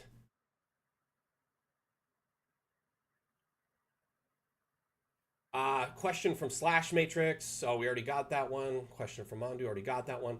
How easy or hard is it to stay in sync with the VTT software you all supporting exporting to? Honestly, we kind of we play follow up. Like we have networking connections with them, but if they release a new feature, we always have to adapt to it on the fly. We like have a good communication with like Fantasy Grounds, above VTT. I know our devs are in touch with Foundry and stuff, but more often than not, we usually just have to reach out to them for communication to make sure we're on the same page. But we're usually behind them. They won't tell us like what their upcoming development plans are months in advance if it's secret. You know what I mean? They usually keep that stuff proprietary, if I had to say. That's why the bug report tool really helps us if you notice something's not being taken in account on one of the experts. Really do send it to us via the in to bug reporting, and then. So if you go to the feedback menu in DA, you can report a bug. That's the bug report menu that Quentin's talking about. Anyone at any time can report a bug. This doesn't just pop up when your DA crashes, but you could just notice something and type it in. Let us know. And the cool thing is, if you fill this out while you're in the map, the bug is on, it sends us a copy of the map too, so we can experiment and investigate from the exact map you're having the problem. Make sure you put as much detail as possible, though, because we need to repeat it in order to test for it. Let's see here. Elevated floor. Yep, sorry, Jab. I've got so many questions coming in, and I just keep forgetting. Let me do that for you. I apologize, my friend. We'll do that next.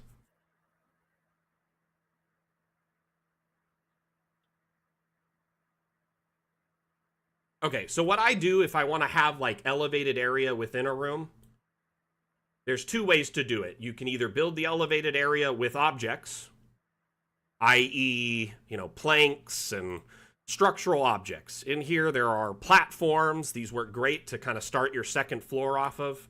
Or you can use wooden planks or stone that also acts as a great, like, second floor, like these guys here. So you start there, get one in. So let's say you build your second floor by hand. By the way, this will be obsolete in our next update, but this is just a great way to go up another floor if you want to. So you can raise up within the same room. The other method is to, if you want to have like a pit in a room or a raised area in a room, delete the section of the room. Once you do this, okay, now it's ground again, okay? You can manipulate it and do other things with it. And by that I mean raise it.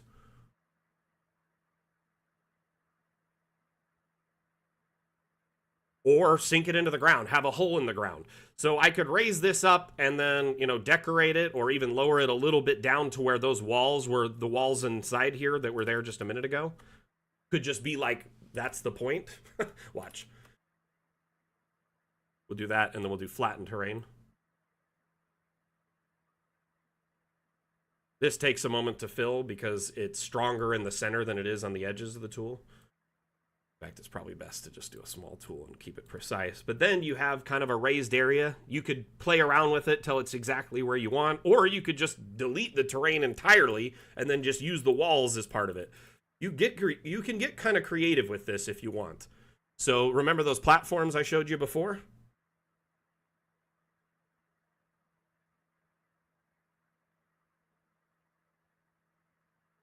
Essentially, anything over the base level, though, will have to be terrain or objects to create a second floor.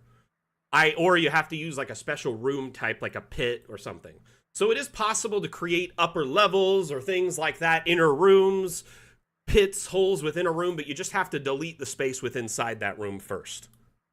Okay, next. I am getting so far behind on questions. I'm trying to stay caught up. Let's see here. I just want to say as well, a new DM, this tool really makes it easy for me to come up with dungeon ideas and not get stuck. That's just an amazing compliment. Thank you so much. Appreciate the love. Question, map exports for Blender or Unreal Engine? I mean, if you want to answer this, you can, but I kind of have the company line that I say this all the time. We have no plans to offer 3D exports, full 3D exports, unfortunately, or engine exports. Several reasons. All of our assets and stuff are proprietary, and if we do that, they'd be out in the public. Anyone could use them, and it would kind of, it's a lot of art and a lot of money and time and development going into that. Next, Dungeon Alchemist wasn't designed with that in mind. It is essentially meant to be a bunch of smoke and mirrors. Like this beautiful crate you're looking at here.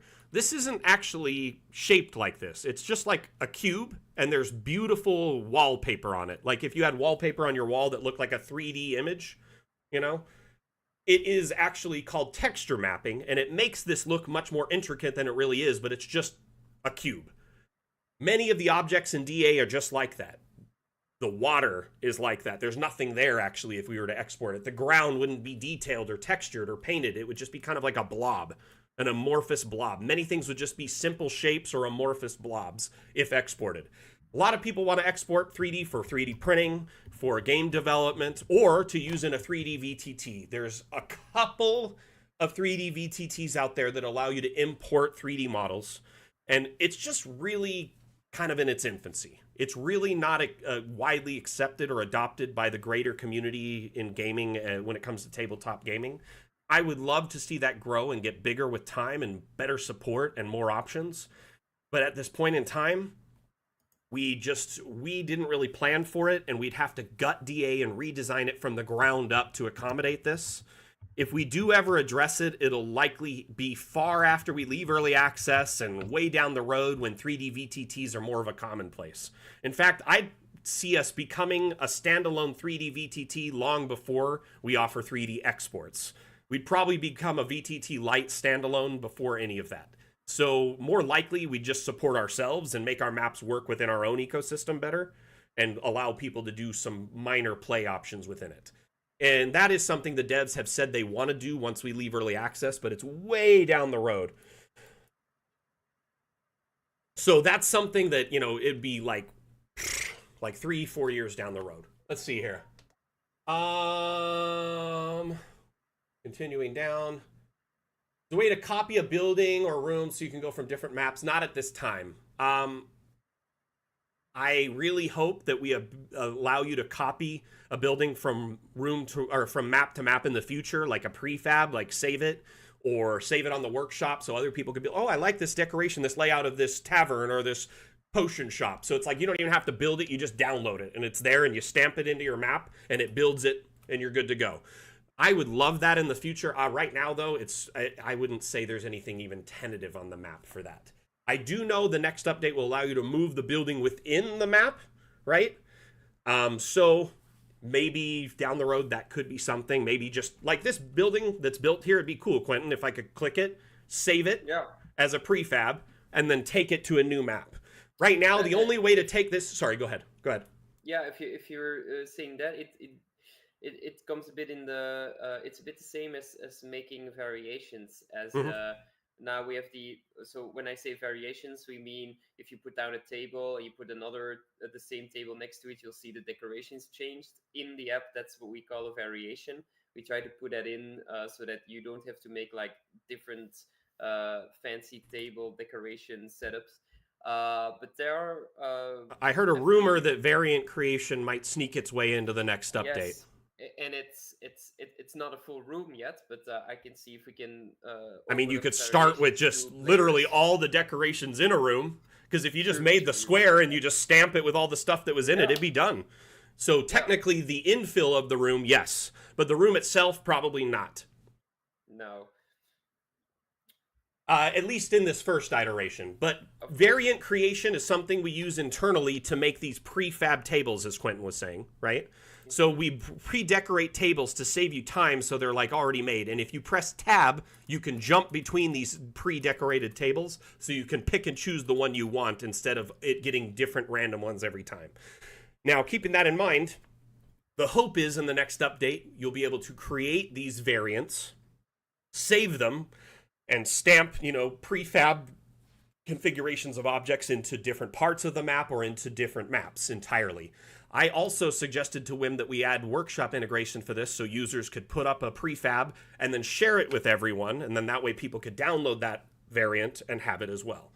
So Mac, do you remember you showed me last time I was in stream the room I hopped in and you showed me like the map where people made like Oh, the bottomless in bag inside. the Yeah. bottomless bag with actually those are also prefabs. So if you open like the magic table, like different Mm-hmm. iterations of the magic table, that's all prefabs. So basically whoever made that map could just pick the bag, stamp it as a variation, and then maybe share them with other people. So you do like have 3D interaction with your maps at the end of the day. Remember this, right? You can look at them, you can walk around in first person, you've got the cinematic camera, you can build in 3D, and we give you the ability to grab those immersive shots and video to give as handouts, to give your players more options. Uh-oh, did we lose Quentin? Uh-oh.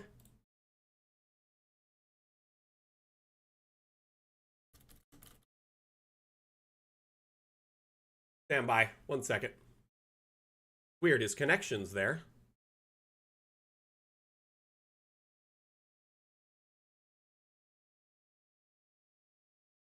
Kingdoms and kobolds, I do appreciate the kind words. Thank you so much.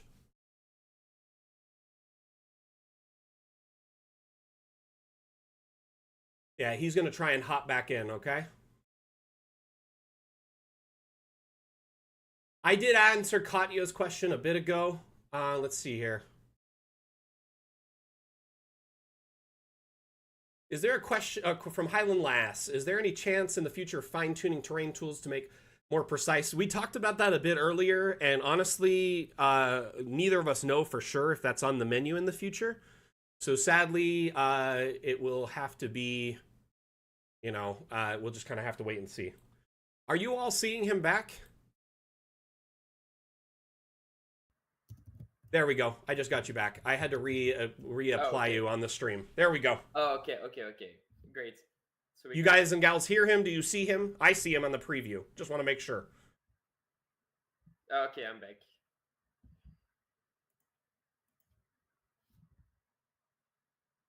Honestly, like there are some 3D VTTs out there that are making some headway, like there is the module inside of Foundry from like 3D Canvas from Ripper, which is getting better all the time. And we had some chats with Ripper, like trying to see if there would be any kind of interconnectivity, and it just didn't work out. Like we're not compatible like with each other. You know what I mean?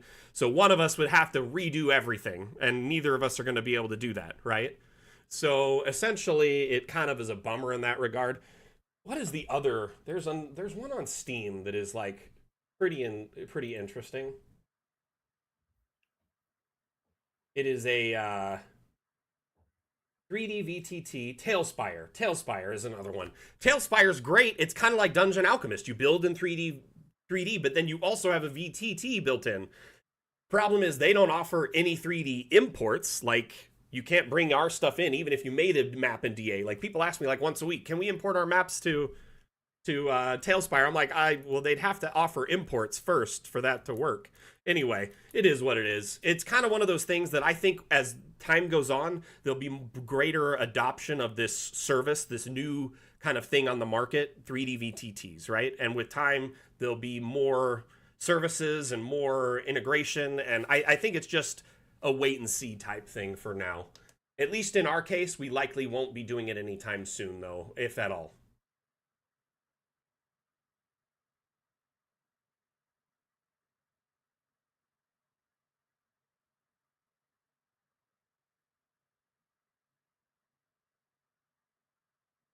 Yeah, Renata, right? Quentin did drink an invisibility potion.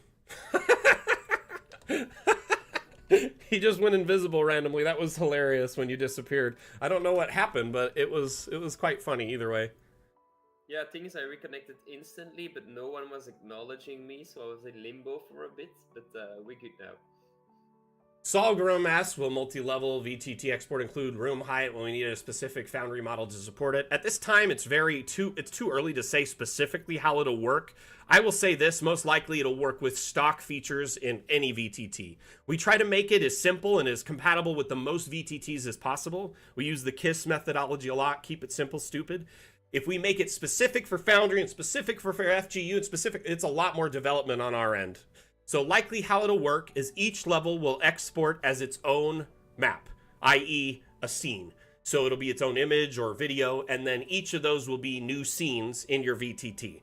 And when you can complement that in, say, Foundry or Fantasy Grounds with modules that transition between those scenes seamlessly when your players enter a certain position, like get to a staircase or a door or, a teleporter or something.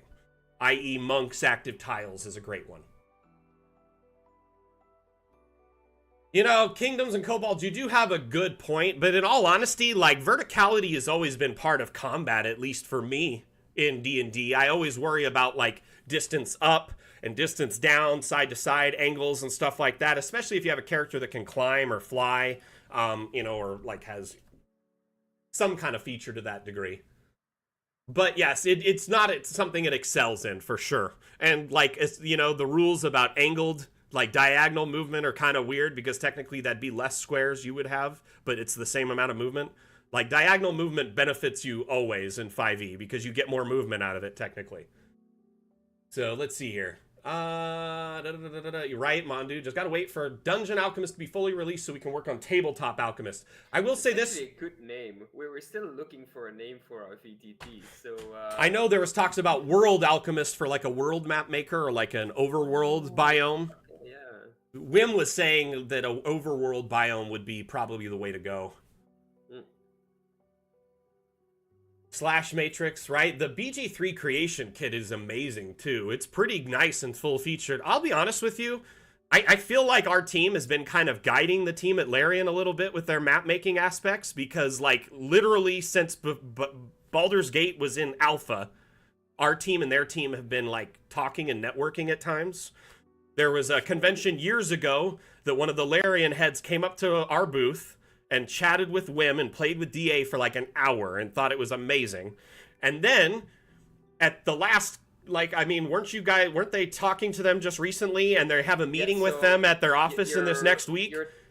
You're talking about, so that was a fact. So they told me this story. So basically he was there for an hour playing with the whole team behind him just to see when it would bug. And, it took him like half an hour before he found something that broke, and that was like way back in before release.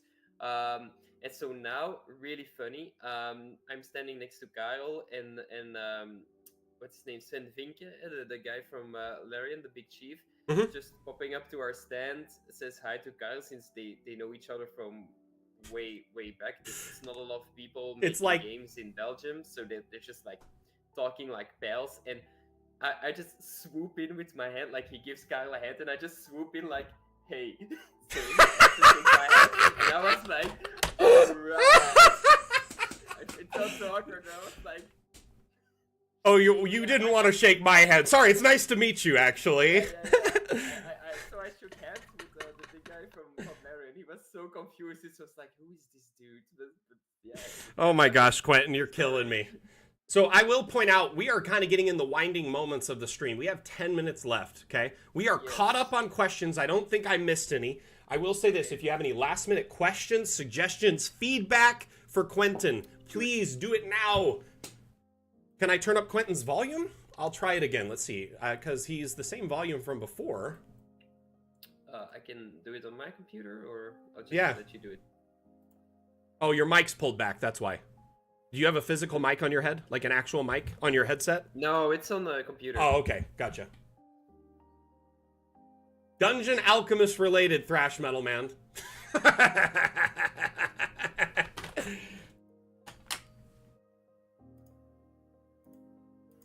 I put my mic a bit higher.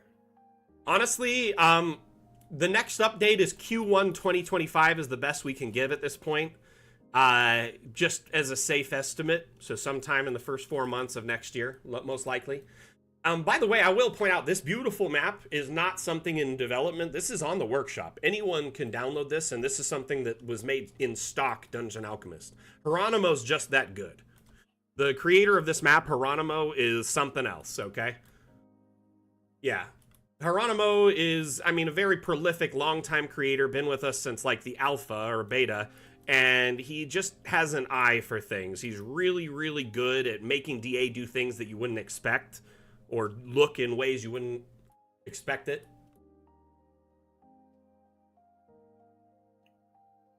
So, I appreciate the kind words, everyone. Yeah, if you have kind words, feedback, suggestions, or anything just to let Quentin know and the other devs know, please, now's the time. Share it with them.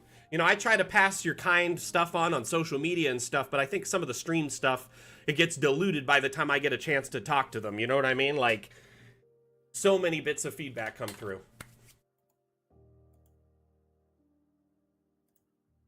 Slash, have you looked on the workshop at all the Strahd maps?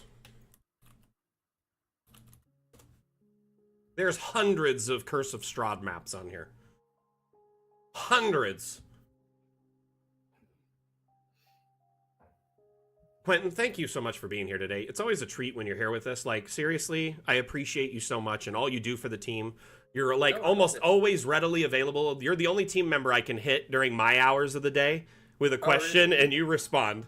Like, almost any time, man. You're the night owl on the team, aren't you? It seems like. It's an advantage for you, but the rest of the team's sort of missing me during the day. But apparently it's a bit of a dev thing, so Wim's used to it.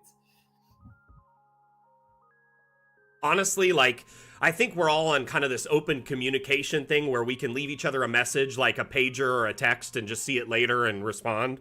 We have conversations that are like a day or two old by the time they get picked up again. But the thing is it works best for everyone. And, like, yeah, I just like that anytime I have a question related, I can ping you. You've always been very helpful and, like, attentive to community needs. Like, a great example was just a couple weeks ago with that feature, the modular object tool, you making the adjustment right away before we even released it. So it's like, this is there. And I love that you're open to that feedback while in development too, because I'm sure it's a lot better than patching it after the fact in some cases. Yeah, of course. Yeah, same thing for the. I mean, it's in release already, but the thing with the brush, it's. I mean, if you notice stuff like that, just always tell me, Mac. Other people always just. It's good feedback, and I can work on it directly. So yeah. Quick. We have a question from Steam. John says, will there perhaps be a Black Friday offer? That's a good question, John. Unfortunately, I cannot guarantee if we'll be a part of Steam sales. We typically participate in all major Steam sale events, though. We're typically invited to them, like we apply or we're invited. It's one or the other. So you can't just join any Steam sale event as a developer. Steam has to approve your application or invite you. So essentially, we had a sale like a few weeks ago because of the fax convention. We didn't even know we were going to be in the sale till we were already on sale because it just happened. Okay? So sometimes there's sales that pop up randomly, but if you check the interwebs, and search Steam sales schedule or Steam sales 2024, you can go on their website and they'll tell you like upcoming sales. So I'm looking here, 1 second. Darn it. They have through summer here. Let me see if there's any more.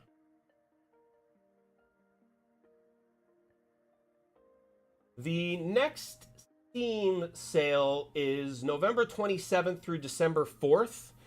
I haven't heard if we'll be a part of it at this point, but I would just add Dungeon Alchemist to your wish list and add those dates to your calendar and just check back. And if we are going to be on sale, we'll announce it either just before or the day of, and it's usually for 7 days the sale lasts. So, just make sure you got the money in your pocketbook and ready to go when the time comes. If anything, the best price we'll offer is 20% off. So it goes from the list price down a 20% discount. Continue, go ahead. Yeah. No, if it's on your wish list, you also get notifications. I got the Steam app downloaded, and it's not really good for my finances, but you do get a memo always. Honestly, I don't get the notifications all the time when stuff goes on sale, but it is a good tip to wish list it still. Yeah, even if you don't buy it, you know when when it's off, right?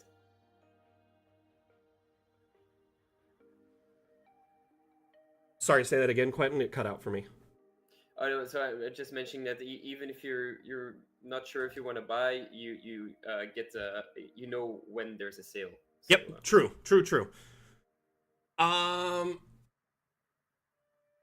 Let's see here. Someone there up in chat said something and it just jumped right as I was reading it. I apologize. 1 second. PSU Comics says, I love the stream so far. Thanks, Quentin. Thank you as well, Mac. I think that's your name. Yes, my name is Mac. I'm the CM, the community manager for Dungeon Alchemist. I host all our streams, and pretty much 90% of our social network content is posted by me. The rest is pretty much Wim or Carl intermittently. So any streams, you'll find me. Our guest today, Quentin Van Ravels, one of our developer team. Very, very talented, very handsome, and just a smart individual, well-rounded individual. Thank you so much, Quentin, for being here, by the way. I do appreciate you so much. I know we kind of organized this last minute in the last week. You are such a hero for doing it. I know this time leading up to updates is also a madhouse. There's holidays this time of year, too. There's just tons of things going on. So thank you for sharing your very, very valuable time with us today. Honestly, it's my pleasure. I know we only have about 5 minutes left, so if you have any last-minute compliments, suggestions, feedback, anything for the dev team, please share it now so we can pass that on to someone who actually works on this stuff every day. I'm making notes, so if you get any I've been watching him taking notes the whole time. I can, Right? He makes me look bad by comparison. Look at that big head of hair next to me. I just look extra bald. I'm just kidding. Honestly, I've come to terms with my baldness. Me and Wim, we're in a club together. Yeah.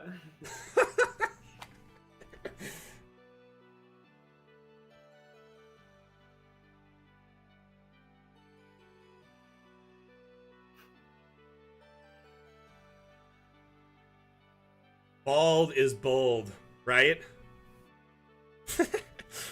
Plus, people might call you Pitbull or something from time to time.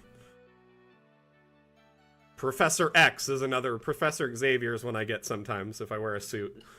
All right. What other, just anybody bald from pop culture gets thrown at me all the time. The guy from Hitman. Yep, I've also been called Simon or whatever, like the cover of that board game, the questionnaire game or whatever it was called, something like that. There was like a bald guy on the front. All right. How closer to finished with the next update or to overall development? Big hugs.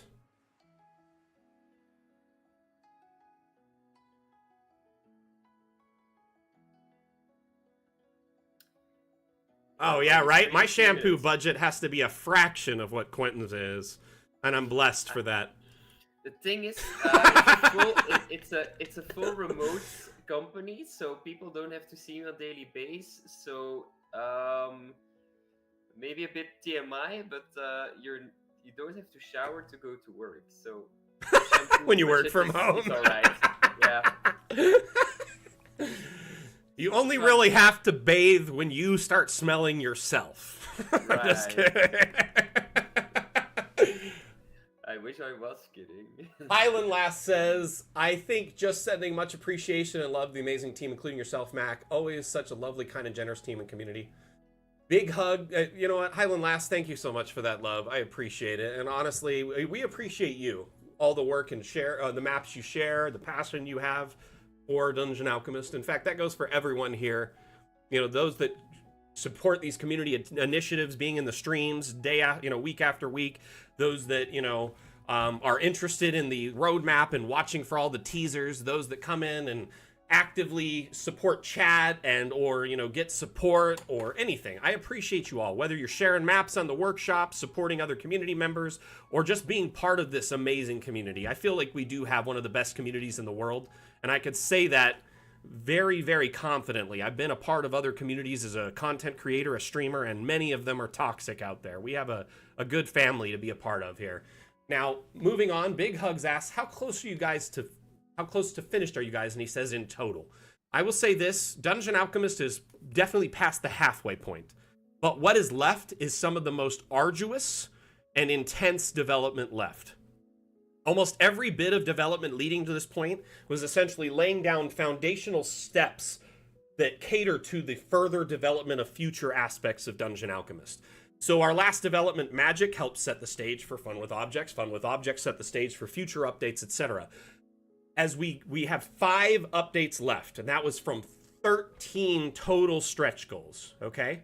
The next update, we're looking at Q1 2025, and then we release an update usually every 5 to 8 months, typically is the average right now. Our average got pushed back a little bit because of the Unity migration. It took a while. So, ultimately, I would say if I had to make a guesstimate, from the point now till we leave early access, i.e. we're done, meaning leaving early access and becoming a final full product, would be probably 2 to 3 years minimum, is my best guess. Just looking at the development cycle. Huh? I don't know, Mac, might be a few surprises there. Ooh, really? Yeah. Cool. I mean, who knows? Some of the updates might go much faster. But ultimately, we would have to release 4 updates in 3 quarters next year, and that seems improbable. True. So I'm just guesstimating around them each taking a half a year. We're looking 2 years minimum just for 4 updates. So that's just kind of my guess, right? I don't know how true that is, how accurate it is. That is purely estimation. Now, Quentin saying that makes me wonder quite a bit. He may know something I don't. So that means we definitely. You don't. No, but for the features, Max, right? To get them in, it will probably take that long. But we might shuffle with the release schedule. Maybe. I do know that our releases are meant to be more streamlined and smooth now that we have the update server and our whole setup. It's meant to be much quicker for testing. Like this last update, I was able to get access months earlier than I typically am. So yes, things are better. Looking at these leaks here on the screen, and the thing is I'm hoping you're right. I'm just thinking more than anything, I would rather under-promise and over-deliver. Of course. And Absolutely. not even speculate it being done in the next year, just based on our track record. And the fact that, we have no idea what might come up that could delay us or cause problems or be a trouble in that development cycle. So you know what? 1 year at the minimum from Quentin here, and up to 3 years is the maximum from me. And I would rather do it right. Something in between. Let's see here. Let's see. What else do we got? Weather effects in one of those updates. I would hope that we'd add more weather. We added the weather tab. We had the snow. I would like active weather effects like snowfall, rain, clouds, maybe some fog, rolling fog type stuff, some lightning. Would be very cool to not to have to depend on the workshop for those things. We're looking into skyboxes also, since with the multiple floors, first person will play a much bigger role. You're going to want to walk around in your towers and buildings, and then you don't want to be overlooking just a gray parchment and some ugly Unity skies. So I agree that would be a good attachment. And like right now, like our night sky is 100 times better than our day, for instance, because there's no clouds. It's just a blank blue sky. If we had more options, like some clouds, some weather, some lightning, some snow that is moving, not just on the ground, I think that would be great. I do think something like that will likely come, tricks and traps or water worlds. I foresee that being part of water worlds more than anything, because weather and water are very integrally tied. Like they're the same. You know what I mean? So to me, that's where I see it popping up, but I could be wrong. Yeah. I do make a lot of guesstimates on where things will land in our development because I don't get to peek behind the curtain that much. Am I? No, true. We're already pretty full on to-dos for this development cycle, but weather might be it'd be good if we add some weather on the water update. Well, we are now past the hour, and I don't want to keep you longer than intended, Quentin.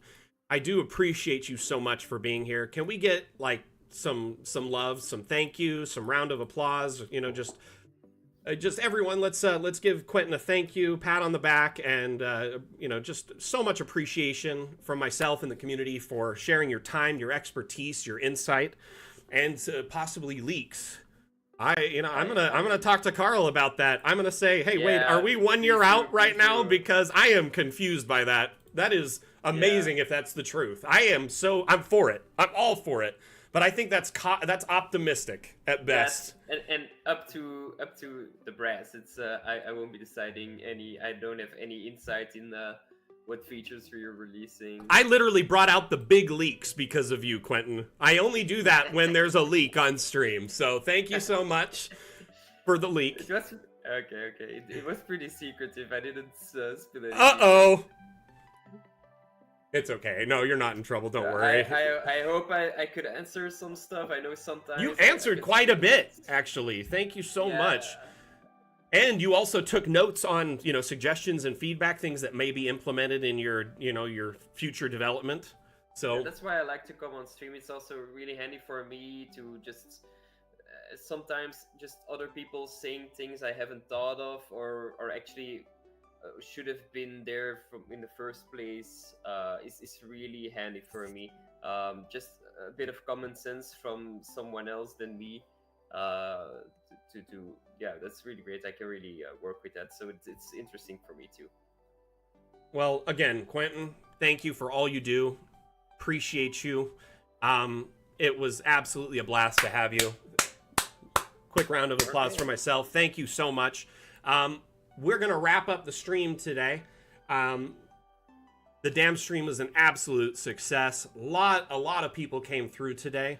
I'm not even sure. Like we're talking several hundred, so it's like we filled an auditorium today while we were talking about DA. So that's not bad at all.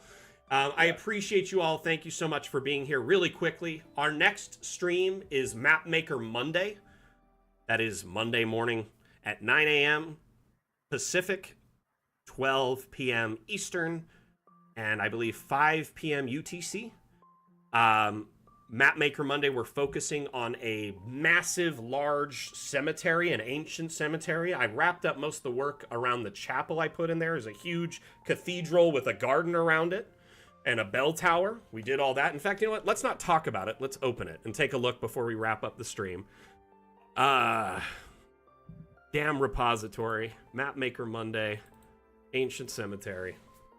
So you can get a sneak peek of what we'll be working on. During Mapmaker Monday, I build the map in real time in a live map making session, so you can learn from someone who has 2,500 plus hours of map making and tons of maybe double that, providing all sorts of insight and support for our community. This map here is a way to kind of learn how to build a cemetery or come up with ideas to expand your ideas for builds. But you can also ask questions during the map making session in real time. You'll get AMA responses. So if you need support, guidance, have feedback or suggestions, come on in Monday and watch me build this amazing cemetery. We did the last of this garden the other day, or last Monday. Ooh. I'm going to start adding over here. We're going to put some kind of pauper plots here. And then some road, some fancier stuff. We still got to put a bunch of plots in the caretaker's property. Quite a bit of work remains on this, but it is indeed gorgeous. It's 82 by 82, by the way. This map is going to be huge when all's said and done. So if any of you want to follow along, share ideas for the build, suggestions, feedback, or just get support, pop in on Monday. Following stream is Wednesday. That's office hours. That's Discord exclusive. It's the only stream we host in Discord every week, and it's on Wednesday at 10 a.m. Pacific, 1 p.m. Eastern, or 6 p.m. UTC. That one is more of a laid-back stream. We just provide support and guidance, but we also kind of talk about teasers and upcoming stuff, but then we get a little sidetracked. On occasion, we talk about pop culture. We discuss everyone's games and their players, come up with ideas for, homebrew, stat blocks. We'd get a little distracted, but still talk tabletop games. It's a great way to get to know your other map makers in the community and, share ideas and feedback and brainstorm. And then next Saturday, the Dam Challenge. The Dam Challenge is a stream we host every other Saturday. It's an ongoing map making contest. When you save a map in Dungeon Alchemist, it's saved as a .dam, so the Dam Challenge is a map-making contest. The current theme, I actually had this turned off the whole stream because it was covering your face. Sorry about that. Is it Feast? Yes, it's Feast. The next Dam Challenge is Feast, so using that as inspiration, make a map of any shape or size, submit it to our Discord in the Dam Challenge channel. There's some rules pinned at the top.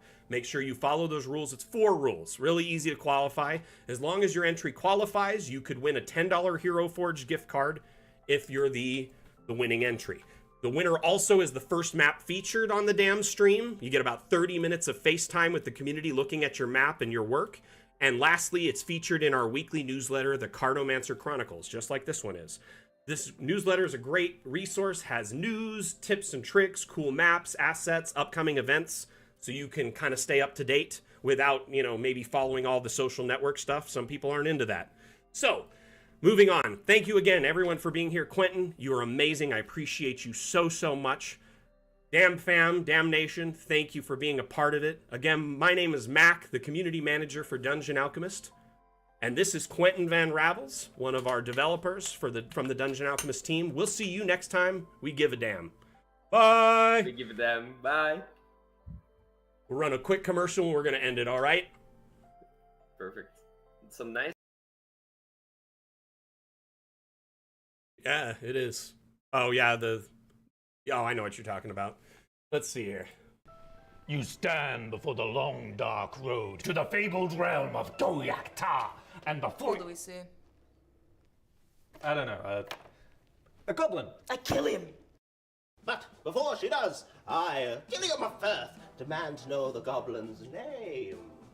Hi, my name is Woblin. Where do you live there, Woblin? I don't think that's relevant. Well, but I, Gilliam of Firth, demand to seek the goblin's abode. Clever, find family, kill entire bloodline. I like it. Seriously, we're doing this? Okay, well, won't be needing that anymore, will I? Ever get caught by your players with your pants down? Dungeon Alchemist lets you create wonderful maps for any encounter in seconds. Oh, Woblin, that's a very impressive cheese collection you've got there. Yeah, it is quite impressive, yes. But you know what's more impressive? This map I have to the fabled Realm of Goyak Ta. Please take it and leave. Close the door behind you. Mr. Woblin, I cannot help but notice that you have a secret tunnel underneath your cabinet. Care to explain? Download Dungeon Alchemist, the AI-powered map maker, on Steam today. All right, everyone. Thank you so much for being here. Thanks again, Quentin. We'll see you next time I give a damn. Mac out.